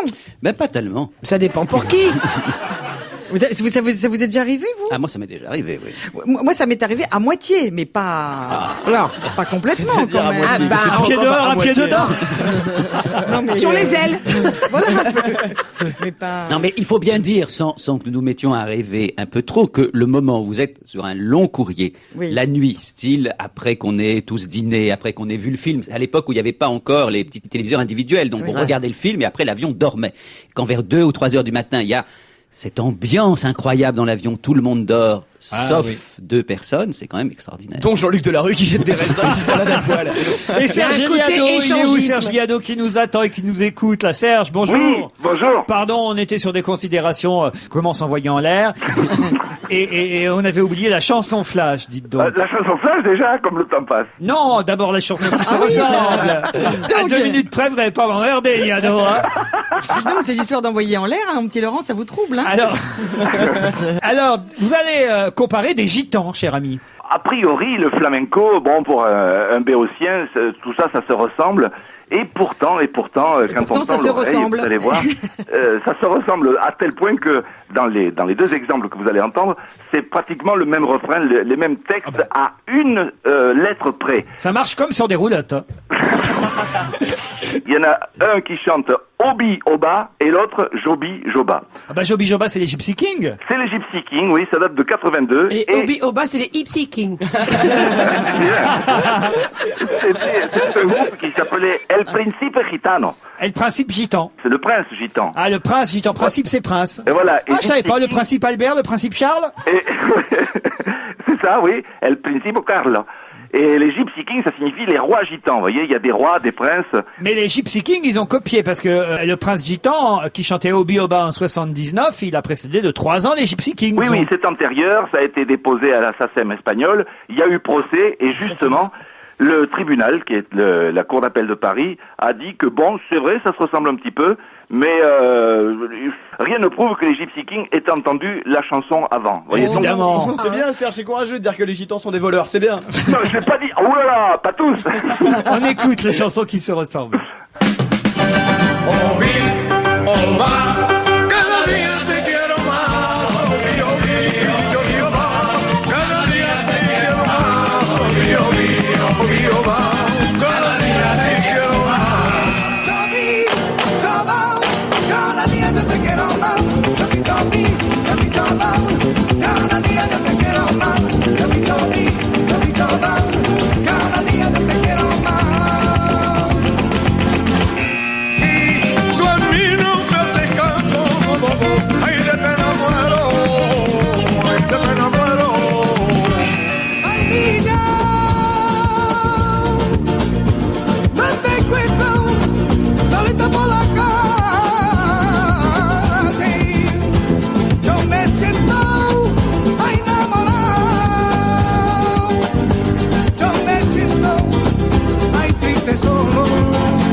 Bravo Serge Liado.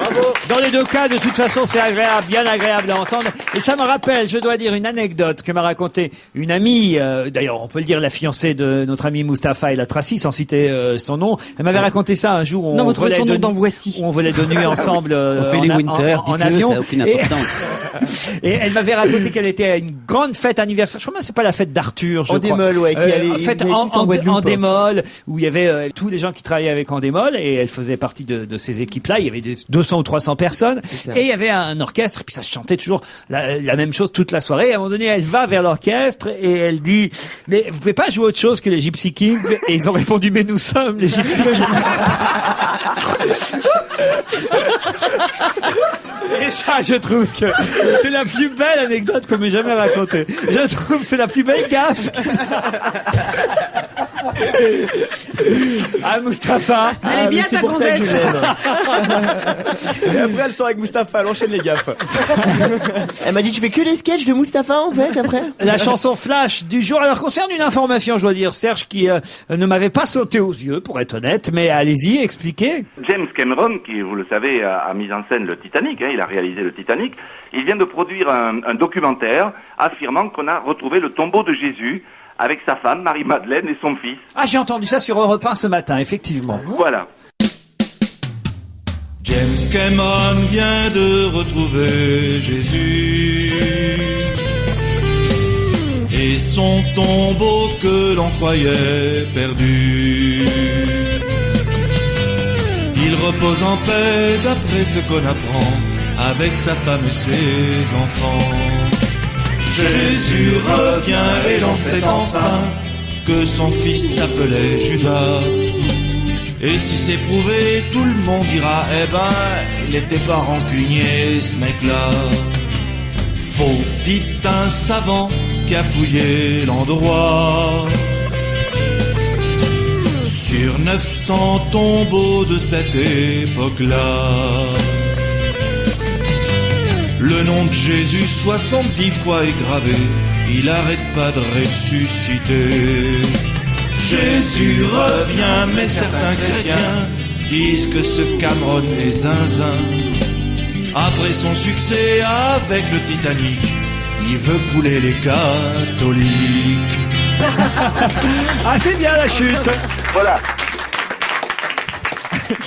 Alors, en tout cas, on a entendu cette info ce matin. Serge, effectivement, l'a mise en chanson. Vous y croyez alors au tombeau de Jésus retrouvé avec Marie-Madeleine, Gérard? Évidemment pas, mais cela, vous imaginez quel drame ce serait pour la chrétienté. Audrey Tautou doit savoir ça. Mais c'est sûr, c'est sûr. Non, mais c'est un des grands mythes de l'histoire, le tombeau de Jésus. Et il y a des romans extraordinaires justement où on raconte qu'on retrouve le tombeau de Jésus, qu'on s'aperçoit à ce moment-là qu'il n'a pas vraiment monté au ciel, qui est quand même le fondement de la chrétienté. Et évidemment, à ce moment-là, tout pète dans l'église. Enfin. Celle qui lève les yeux au ciel parfois quand on parle d'écologie, c'est Charlotte de Turckheim. Et je crois que vous êtes intéressée à l'écologie vue par votre famille, vue par les riches. Oui, c'est ça. C'est parce que je trouve qu'on parle beaucoup d'écologie, mais on ne parle pas du problème que la pollution et que l'écologie est vraiment terrible pour les riches. Donc moi, je reviens du festival Sciences Frontières à Marseille, qui est un festival très sérieux, où sont réunis quelques-uns des plus grands esprits scientifiques et humanistes de notre pays. Il y avait entre autres Boris Cyrulnik, Jean-Marie Pelt, Nicolas Hulot et Jérôme Bonaldi. Tiens, il y avait. Et bien sûr, on a énormément parlé d'écologie pendant ce festival. Mais une fois de plus, rien sur les riches et l'écologie. Parce que dans ce genre de colloque, on ne parle jamais des riches. On ne parle pas des problèmes des riches face à la pollution. Et pourtant, pour eux aussi, c'est très dur. C'est peut-être pour eux que c'est le plus dur. Parce que les pauvres, ils ont l'habitude de la difficulté, mais pas les riches. Par exemple, dans 50 ans, si on ne fait rien, il n'y aura plus, et ça c'est vrai, évidemment, dans 50 ans, si on ne fait rien, il n'y aura plus de glace et de neige au pôle Nord et au pôle Sud. Mais sincèrement, on n'en a rien à foutre. On n'y va pas au pôle Nord. Au pôle Sud encore moins, c'est à Dash et il n'y a rien à foutre. Ni les riches ni les pauvres n'y vont d'ailleurs. Personne n'y va sauf le commandant Cousteau. Mais on s'en fout, il est mort aussi. Alors si on veut voir la banquise, on achète le DVD La Marche de l'Empereur et puis voilà. En revanche, plus de neige du tout à Courchevel ou à La Plagne, voilà qui est très contrariant. Qui donne du travail à ces centaines de stations de ski? Les riches. Et qui les remercie? Personne. Et les manteaux de fourrure? S'il n'y a plus de phoques et d'ours polaires parce qu'il n'y a plus de banquise, en quoi ils vont faire leurs manteaux, les gens riches? Parce que vous croyez que les animaux d'Afrique, ça fait des bons manteaux qui protègent du froid? La fourrure du lion qui est toute rase et pelée à certains endroits et beaucoup trop poilue à d'autres, ça fait des manteaux très disgracieux qui ne seront jamais des bons manteaux chauds. Ne parlons pas de la fourrure de kangourou qui pue d'abord et qui n'a que l'avantage d'avoir une poche déjà toute faite. Et les moon boots en fourrure de phoque, comment ils vont faire les riches? À part se foutre les pieds dans un Yorkshire ou un teckel, je vois pas comment on peut faire. Mais heureusement, il y a Dubaï. À Dubaï, ils ont construit, et ça c'est vrai évidemment, une station de ski sous une bulle. Dehors, il fait 40 degrés et dedans, il fait -10. Il y a des pistes bleues, des rouges, des noires et au moins tu peux montrer tes habits pour le froid. Ils ont même construit un centre commercial en dessous où il fait super froid. Comme ça tu peux déambuler avec ton vison. C'est pas génial ça pour les riches? Heureusement il y a Dubaï. Dubaï. Et la pêche au gros. Dans 50 ans, si on ne fait rien, ils disent dans leur scénario de l'ONU qu'il n'y aura plus un seul poisson dans la mer. Sympa pour la pêche au gros. Et Carlos, qu'est-ce qu'il va foutre toute la journée s'il peut plus pêcher? Pour la pêche au thon, ils disent qu'on serait obligé de jeter des gens moches à la mer pour pouvoir pêcher. Eh ben, c'est pas cool. Surtout pour les moches. Déjà qu'ils sont moches, j'espère qu'ils savent nager. Je vous le dis. Ils nous emmerdent avec leur écologie. Il y avait des gens qui étaient bien en écologie. C'était le couple Ceausescu. Je sais pas si vous en souvenez. Les dictateurs Ceausescu. Ça, c'était des gens bien. Comme ils avaient un peu abattu tous les ours de leur forêt quand ils faisaient des chasses, ils ont décidé, quand ils recevaient tous les hommes d'État, et c'est vrai ce que je vous dis évidemment, de réorganiser des chasses aux ours, mais avec des mecs déguisés en ours. Avec des peaux d'ours. Et comme ça, ils diraient sur des êtres humains. Ce n'était pas grave, c'était des taulards, ça n'avait pas beaucoup d'importance. Et en revanche, ça protégeait les ours. Voilà. Et puis l'eau. Dans 50 ans, 2 personnes sur 3 n'auront pas d'eau. Soyons honnêtes, les riches, ils s'en foutent un petit peu de l'eau. Ils en boivent pas. Ils préfèrent le champagne ou le coca light. Pour les pauvres, c'est embêtant. Pas d'eau, pas de glace. Comment ils vont faire pour le Ricard? Enfin, c'est tout de même contrariant. Pas d'eau pour la glace pilée. Le caviar sans glace pilée, c'est plus du caviar. Les margaritas sans glaçons, c'est moins fun. Les pauvres, ils auront plus d'eau du tout. Mais c'est mieux pour eux. Ils mourront plus vite, les premiers, sans souffrir. Alors que les riches, il leur restera l'eau chaude. C'est pas cool. Et dans 50 ans, les hommes seront stériles. Il y a 3 raisons à ça. La sédentarité, les pesticides et le slip. C'est vrai ce que je vous dis, c'est scientifique. C'est Boris Cyrulnik qui l'a dit. Il faut les avoir un petit peu à l'air dans un courant frais, sinon elles se mettent en surchauffe et ça tue les spermatozoïdes.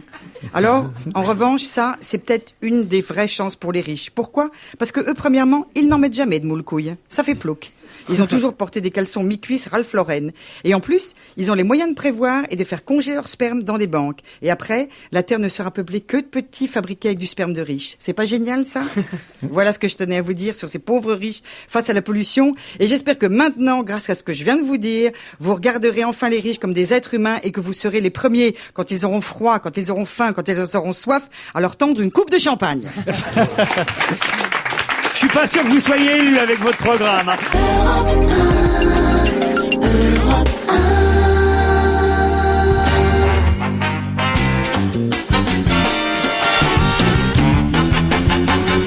On va se gêner, toujours Michel Bernier, Charlotte de Turckheim, Mustapha El Atrassi, Jérémy Michalak, Gérard Miller et sa revue de la semaine. Alors d'habitude c'est le mercredi, mais là on a avancé votre venue ici chez nous d'une journée. Tant pis pour ceux qui demain attendront avec impatience. Oui. Ils pourront sur podcast écouter Europe 1 et enfin il faudrait que je leur dise demain pour qu'ils le sachent. Oui, mais vous le direz demain. Voilà. Et nous allons aujourd'hui découvrir un journal que personnellement je ne connaissais pas, qui s'appelle... Alors ça, je vous l'ai fait pour la radio, c'est le cri du contribuable. Attendez, je vous arrête. Il y a vraiment un journal qui s'appelle le cri du contribuable. Il y a vraiment un journal qui s'appelle le cri du contribuable qui coûte 1,90 € et qui est en vente un jeudi sur 2, qui en est à son numéro 21. C'est un petit journal, une 24 pages à peu près, sur un papier plutôt type recyclé. C'est le journal de ceux qui trouvent qu'on paye trop d'impôts, qu'il y a trop de dépenses publiques, qu'il y a trop de taxes. Ce qui est amusant, c'est que ce journal, qui souhaite donc finalement faire une cure d'amaigrissement à l'État, est domicilié rue des Jeuneurs. Je trouve ça amusant. Alors, grosso modo, pour vous situer, le journal, c'est le journal qui considère que la France souffre de subventionnite aiguë. Et donc, sans arrêt, au fil des pages, on vous explique à quel point nous sommes pressurés. Alors, pour vous situer le contexte politique, parce que bien sûr, c'est apolitique, c'est une association qui s'appelle les Contribuables Associés, qui de temps en temps, d'ailleurs, envoie des mailings très importants. Moi, j'en ai reçu plusieurs fois. C'est complètement apolitique, mais enfin, quand on lit entre les lignes, ce que je me permets de faire, on s'aperçoit, par exemple, qu'on a revue de presse, on vous dit un petit extrait de Minute, journal d'extrême droite connu. Il y a Radio Notre-Dame, qui n'est pas vraiment une radio absolument de gauche. Et quand je lis le journal, si vous voulez, Laurent, à la gauche de Nicolas Sarkozy commence le communisme, à peu près. Vous voyez, c'est à peu près la tendance du journal. Et alors, c'est amusant, c'est que tout est occasion, effectivement, de plainte. Par exemple, on évoque, à un moment donné, qu'on a donné 500 millions de prêts préférentiels au Liban. Vous voyez, c'est pas le genre de chose en général qui fait débat. Il y a plutôt un consensus sur le fait qu'il faut aider le Liban. Ici, on vous explique évidemment que c'est absolument insupportable. On se félicite par exemple que dans tel endroit, on ait réussi à diminuer ou à supprimer des subventions, par exemple à ATTAC, le mouvement effectivement que vous connaissez, à la LICRA, la Ligue internationale contre le racisme et l'antisémitisme. On donne des exemples que à Paris, par exemple, les subventions sont insupportables. Par exemple, imaginez-vous qu'on a donné de très grosses sommes au musée d'art juif. Et on trouve ça insupportable. Donc c'est un journal, c'est assez drôle, de page en page, c'est comment ils dépensent notre argent, pourquoi ils nous pressurent, contre l'ISF, contre les impôts. Si vous regardez le courrier des lecteurs, par exemple, ça donne absolument le ton. Il y a un type qui dit « Johnny Hallyday, Est-ce qu'il a eu raison ou pas de quitter la France d'après vous? Eh ben, Évidemment, a eu raison de quitter la France. Nous les vieux retraités, etc., etc. Ou encore, on sait que l'ISF coûte à la nation le double de ce qu'il rapporte. Ou encore, avant d'instaurer le droit opposable au logement, il serait plus raisonnable de commencer par assainir nos finances publiques. Bref, de page en page, c'est étonnant parce que je ne savais pas que ça pouvait faire un journal Je quand sens même. que vous l'avez aimé, ce journal. Oui, je l'ai Il y a beaucoup une grande aimé. passion. Je trouve ça absolument terrifiant. C'est-à-dire qu'il n'y a pas une seule fois une information qui pourrait quand même être un petit peu généreuse. Optimiste. Ou expliquer... Oui, non mais généreuse. Expliquer aussi ce qu'on fait quand même avec l'argent public. Pourquoi c'est nécessaire effectivement qu'il y ait des impôts. Tout est de la même tranche. Ça s'appelle le cri du contribuable. J'espère que je vous l'ai bien vendu. C'est vrai que ça donne envie de l'acheter. On va se précipiter, Gérard. Ah non, mais c'est intéressant de savoir que ça existe. Alors, ce journal est quand même très honnête parce qu'il dit son tirage, c'est 27 000 exemplaires. En comptant tous les bouillons qu'il y a dans la presse, il ne doit pas y avoir beaucoup de gens pour le lire. Écoutez, moi, je considère qu'on a la Cour des comptes pour dire où est-ce qu'il y a des gabegies, où est-ce qu'il y a des excès. Je n'ai pas vraiment besoin, personnellement, des contribuables associés. Tu peux nous faire le cri du contribuable pour finir? Alors, je vais vous refaire le cri du Parce que contribuable. vraiment, j'ai beaucoup aimé. Avec un petit coup de cymbale, ça serait. on va essayer, Il y a un mais petit truc. Vous voulez vraiment faire C'est un crier? grand moment de radio, là, je le sens, vraiment. Attention, le cri du contribuable par Gérard Millet. J'ai d'autres cris, mieux que des cris, des chants, des voix qu'on aime, celle d'Erita Mitsuko, c'est Fred Chichin et Catherine Ringer qui sont de retour dès ce soir à Paris à la Boule Noire, juste avant la Cigale au mois d'avril. La Boule Noire, d'ailleurs, je crois que c'est à côté de la Cigale. Ouais, c'est limitrophe. C'est une cigalette. Voilà, Oui. c'est la C'est petite salle de la Cigale, en quelque sorte, la Boule Noire. Et j'imagine qu'ils font quelques petits concerts là pour préparer et répéter la Cigale qu'ils feront en avril. Il y a un nouvel album qui s'appelle Variety, mais ils vont aussi chanter leur grand classique, évidemment, l'Erita Mitsuko, que ce soit Marcia Baila, C'est comme ça, mais aussi Andy. L'Erita Mitsuko de retour sur scène avec un nouvel album. Et Paul Vermus de retour sur Europe 1 cet après-midi. Bonjour Paul. Alors, d'abord, je suis sûr que vous étiez au Fouquet's avec les Césarisés de samedi dernier, Paul Vermus. Bon, écoutez, faites comme si j'y étais. De toute façon, j'avais envoyé 2-3 assistants. Comme je les paie pas, faut bien qu'ils se nourrissent. Hein. Parce que il y a évidemment ceux qui ont regardé la soirée des Césars, ceux qui ont lu les journaux, mais on ne sait jamais exactement comment ça s'est passé. Déjà, je vais en vous dire coulisses, au restaurant, après. Ouais. Bon, qui s'est déjà, engueulé avec qui a mangé quoi? Attendez. Pour vous mettre à Qui l'aise... a couché avec qui? Oui, surtout ça. Calmez-vous un peu, Laurent Ruquier. Pour vous mettre à l'aise, il faut savoir que le dîner du Fouquet's, qui a eu lieu après la 32e cérémonie, est exactement le même que celui qui a eu lieu l'année d'avant. Donc chaque année, quand même, c'est pareil. Alors maintenant, vous voulez quelques petits détails. Ah oui, je mais vais vous c'était en très donner, bon, Paul. C'était délicieux, quand même, vous pourriez le C'est préciser. toujours très très bon au Fouquet's, ça. C'est toujours très bon. Petite selle d'agneau, etc. Moi, j'aime bien. Hein. Non, c'est bien. Et puis le Bordeaux Maison est excellent. Alors bon, on a pu voir Jeanne Moreau au bras de son ancien mari. Son ancien mari, c'est qui, Laurent? José Dayan? Pierre... mais non, c'est Pierre Cardin. Bah écoutez, Pierre franchement, Cardin. si je dois vous apprendre votre métier, ça va plus, hein. J'avais entendu Pierre Tchernia. Je me Oui, disais, bon. Alors, il y avait une table, à la même table, Judelot et ses parents. Ils sont français, ils sont pas français, ils vivent en France. Hein. Et là, ils vivent où en France, je me suis demandé. Alors, vous aviez ensuite... Quand il sait pas, il dit pas. C'est vrai qu'il y a beaucoup de voix. Écoutez, je veux pas vous donner des informations Ça, inexactes. si vous pouviez nous trouver l'adresse des parents de Jude Law, on est quelques-uns à vouloir l'adresse. Ah oui, Écoutez, ça... c'est pas très loin de Saint-Rémy-de-Provence, ça vous va? Voilà, Bah oui, c'était sûr. Je peux pas dire tout ce que je sais quand même. Non, sinon, c'est hein. pas près de Saint-Rémy-de-Provence, ils habitent dans le centre, je crois. Non, ne dites Dans pas le de centre. bêtises. Et mes informations sont toujours vérifiées, vous le savez. Hein. Oui. Bon, il y avait Guillaume Canet, inséparable de Mathieu Chédid. Il y avait la petite bande. Alors, il y a le plus heureux, c'était quand même Carl Zéro. Il était avec Moustique, avec Philippe Danat, qui était la voix des Césars. Avant, c'était Tchernia qui faisait la voix des Césars. Là, c'est Philippe Danat. Hein. Cécile de France enceinte. Basile de Coq, comme d'habitude, en pique-assiette. Hein. Alors la troisième partie de soirée. Direction la Galerie Royale. Galerie Royale, c'est rue Royale. Il y avait une partie hollywoodienne. C'était plutôt rigolo. Et puis il y avait une quatrième partie de soirée C'était pour les complètement choix. raté, Paul, qu'est-ce que vous me Moi, racontez? j'étais chez Régine. Attendez, c'était je la l'ai pas fini, soyez gentils. Vous n'avez pas été au Royal? À la Galerie Royale? Eh ben, c'est que vous n'êtes pas up to date. En anglais, dans le texte, c'est à la mode. Écoutez, moi j'étais invité dans un truc VIP qui s'appelait La Partie, auquel vous n'étiez pas, mon petit vieux. Oui, moi, sœur, si je dors. Et puis, ensuite... Moi, je suis allé à la Galerie Royale Oui. au début, après à la Galerie Sarkozy ensuite, parce qu'il faut respecter l'équité. Alors, la Galerie Royale, rue Royale, donc ça, c'était une partie hollywoodienne. Ensuite, il y avait la Regents Club, à l'initiative d'Alban. C'est une petite canoise maintenant, qui est une nouvelle reine de la nuit. Et puis, tout ça, on était transporté par une flotte de Maserati. pour transporter les VIP. Voilà, c'est comme les années précédentes, c'est sympathique, c'est bien fait. Bon, ça n'a pas la classe des Oscars, mais c'est pas si mal, hein. Voilà. Je suis pas du tout d'accord avec vous. Alors j'ai trouvé que. Mais je vous ai rien demandé, ma belle. Hein. Non, mais bon, alors. je vous ai rien demandé, mais je vous réponds quand même. Bon, alors allez-y, je vous écoute. Mais non, c'était très bien. J'ai trouvé que tous mes camarades sur scène, j'ai trouvé avaient beaucoup d'esprit. Ou bien ils étaient très drôles, ou bien ils étaient très intelligents. Ce qu'a dit Pascal Ferrand sur le cinéma français. Vous aviez une très jolie robe grise, je vous en félicite. Hein. Mais je critiquais pas du tout la cérémonie. Loin de là, j'étais en train de parler des agates. Non, mais vous dites que c'était comme d'habitude. Bah, c'est comme d'habitude. Je suis navré. C'est comme d'habitude. Ça fait 32 ans que c'est pareil. On peut pas dire le contraire. C'est bien, mais c'est comme d'habitude. Qu'est-ce que vous voulez? Mais parce que vous regardez que le côté superficiel des choses et que c'était une soirée... Mais non, mais pas du tout, Charlotte. Vous avez une fausse idée de ma personne. Des nouvelles de Jean-Luc Delarue. Oh là là, c'est une histoire terrible, hein, ça. Hein. Depuis hier matin, vous avez remarqué, il passe son temps à faire des excuses. Ça y est, il a décidé de plaider coupable. Alors, comment ça se passe quand on plaide coupable? Ça, on ne sait pas parce que c'est très anglo-saxon et c'est nouveau, hein.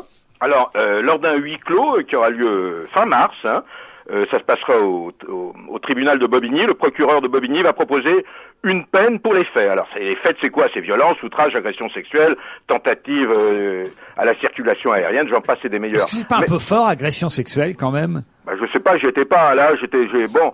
Ensuite, il y a un autre juge en dehors du procureur de Bobigny. Et le juge peut refuser, hein, et dire, bah, l'affaire sera jugée normalement devant un tribunal correctionnel. Alors là, bon, là, c'est différent, c'est déjà plus ennuyeux. Alors vous avez le syndicat des personnels navigants, partie civile. Ils disent, on n'en veut pas de la rue, mais il était temps de mettre le doigt sur l'agressivité qu'il y a de certains passagers dans les avions. Enfin bon, chacun y apporte. Il y a le comité d'entreprise de France 2 qui a décidé de réagir. En tous les cas, pour France Télévisions... Moi, je ne vole plus que par Air Drucker, comme ça, pas d'ennui. Alors, en hélico. J'ai quand même une information, bien que je prenne sa défense, j'ai une information qui est pas très très agréable à dire, mais mon travail de journalisme pousse à vous la dire. Si vous acceptez, hein. Bien sûr. On attend, Paul. Alors, le parquet de Bobigny dit avoir déjà entendu Delarue en septembre pour d'autres types de fêtes plus graves. Ne nous dites rien, Paul, une attaque avec un saumon. Non, voilà. Ah, vous savez des choses, vous, hein. Mais je pense que théoriquement, ça doit se régler à l'amiable. L'affaire Alain Duhamel, maintenant écartée des médias pour, on va dire, pensée bayrouiste. Ouais, alors, ça a des conséquences incroyables. Alors, figurez-vous qu'il y a un journaliste qui s'appelle Philippe Meyer. Les journalistes, vous le connaissez peut-être sur France Culture et sur France Inter. Alors, vraiment, Philippe Meyer, moi, je le connais, c'est un type imbu de sa personne. Il s'écoute parler, bon, il est pas très sympathique. Et voilà, qui conseille aux journalistes de déclarer leur penchant. Personne ne vous contredira là-dessus en même temps. Ah, vous êtes d'accord avec moi, là? Oui. Alors, figurez-vous que sur l'antenne du service public, il déclare ses penchants électoraux, hein, Laurent. Il se prononce en direct sur les ondes pour François Bayrou. Alors ça, c'est volontairement jeter un pavé dans la mare. Alors pourquoi il fait ça? Il s'explique, hein, Moi, je fais pas un procès d'intention. Selon un sondage Sofres, 63% des personnes interrogées estiment que les journalistes ne sont pas indépendants des pressions politiques. Voilà. Alors donc, il a dit, moi, je vote Bayrou. Alors, c'est pas fini. Sur le blog de Daniel Schneiderman, journaliste plutôt antipathique, lui aussi, hein. Décidément. Il a cramé tout le monde aujourd'hui, Paul. Alors, lui aussi, c'est quelque chose, quand je le vois, c'est la migraine, hein. Il tient le même discours sur son blog, mais sans dire pour qui il soutient. Alors, il est courageux, mais pas téméraire. Par exemple, vous votez pour qui? Bon, attends, ça va pas, non? Allez, on s'arrêtera là-dessus. Merci, Paul Vermus. Salut, Laurent. Et on se retrouve demain entre 16h et 18h. Bye bye.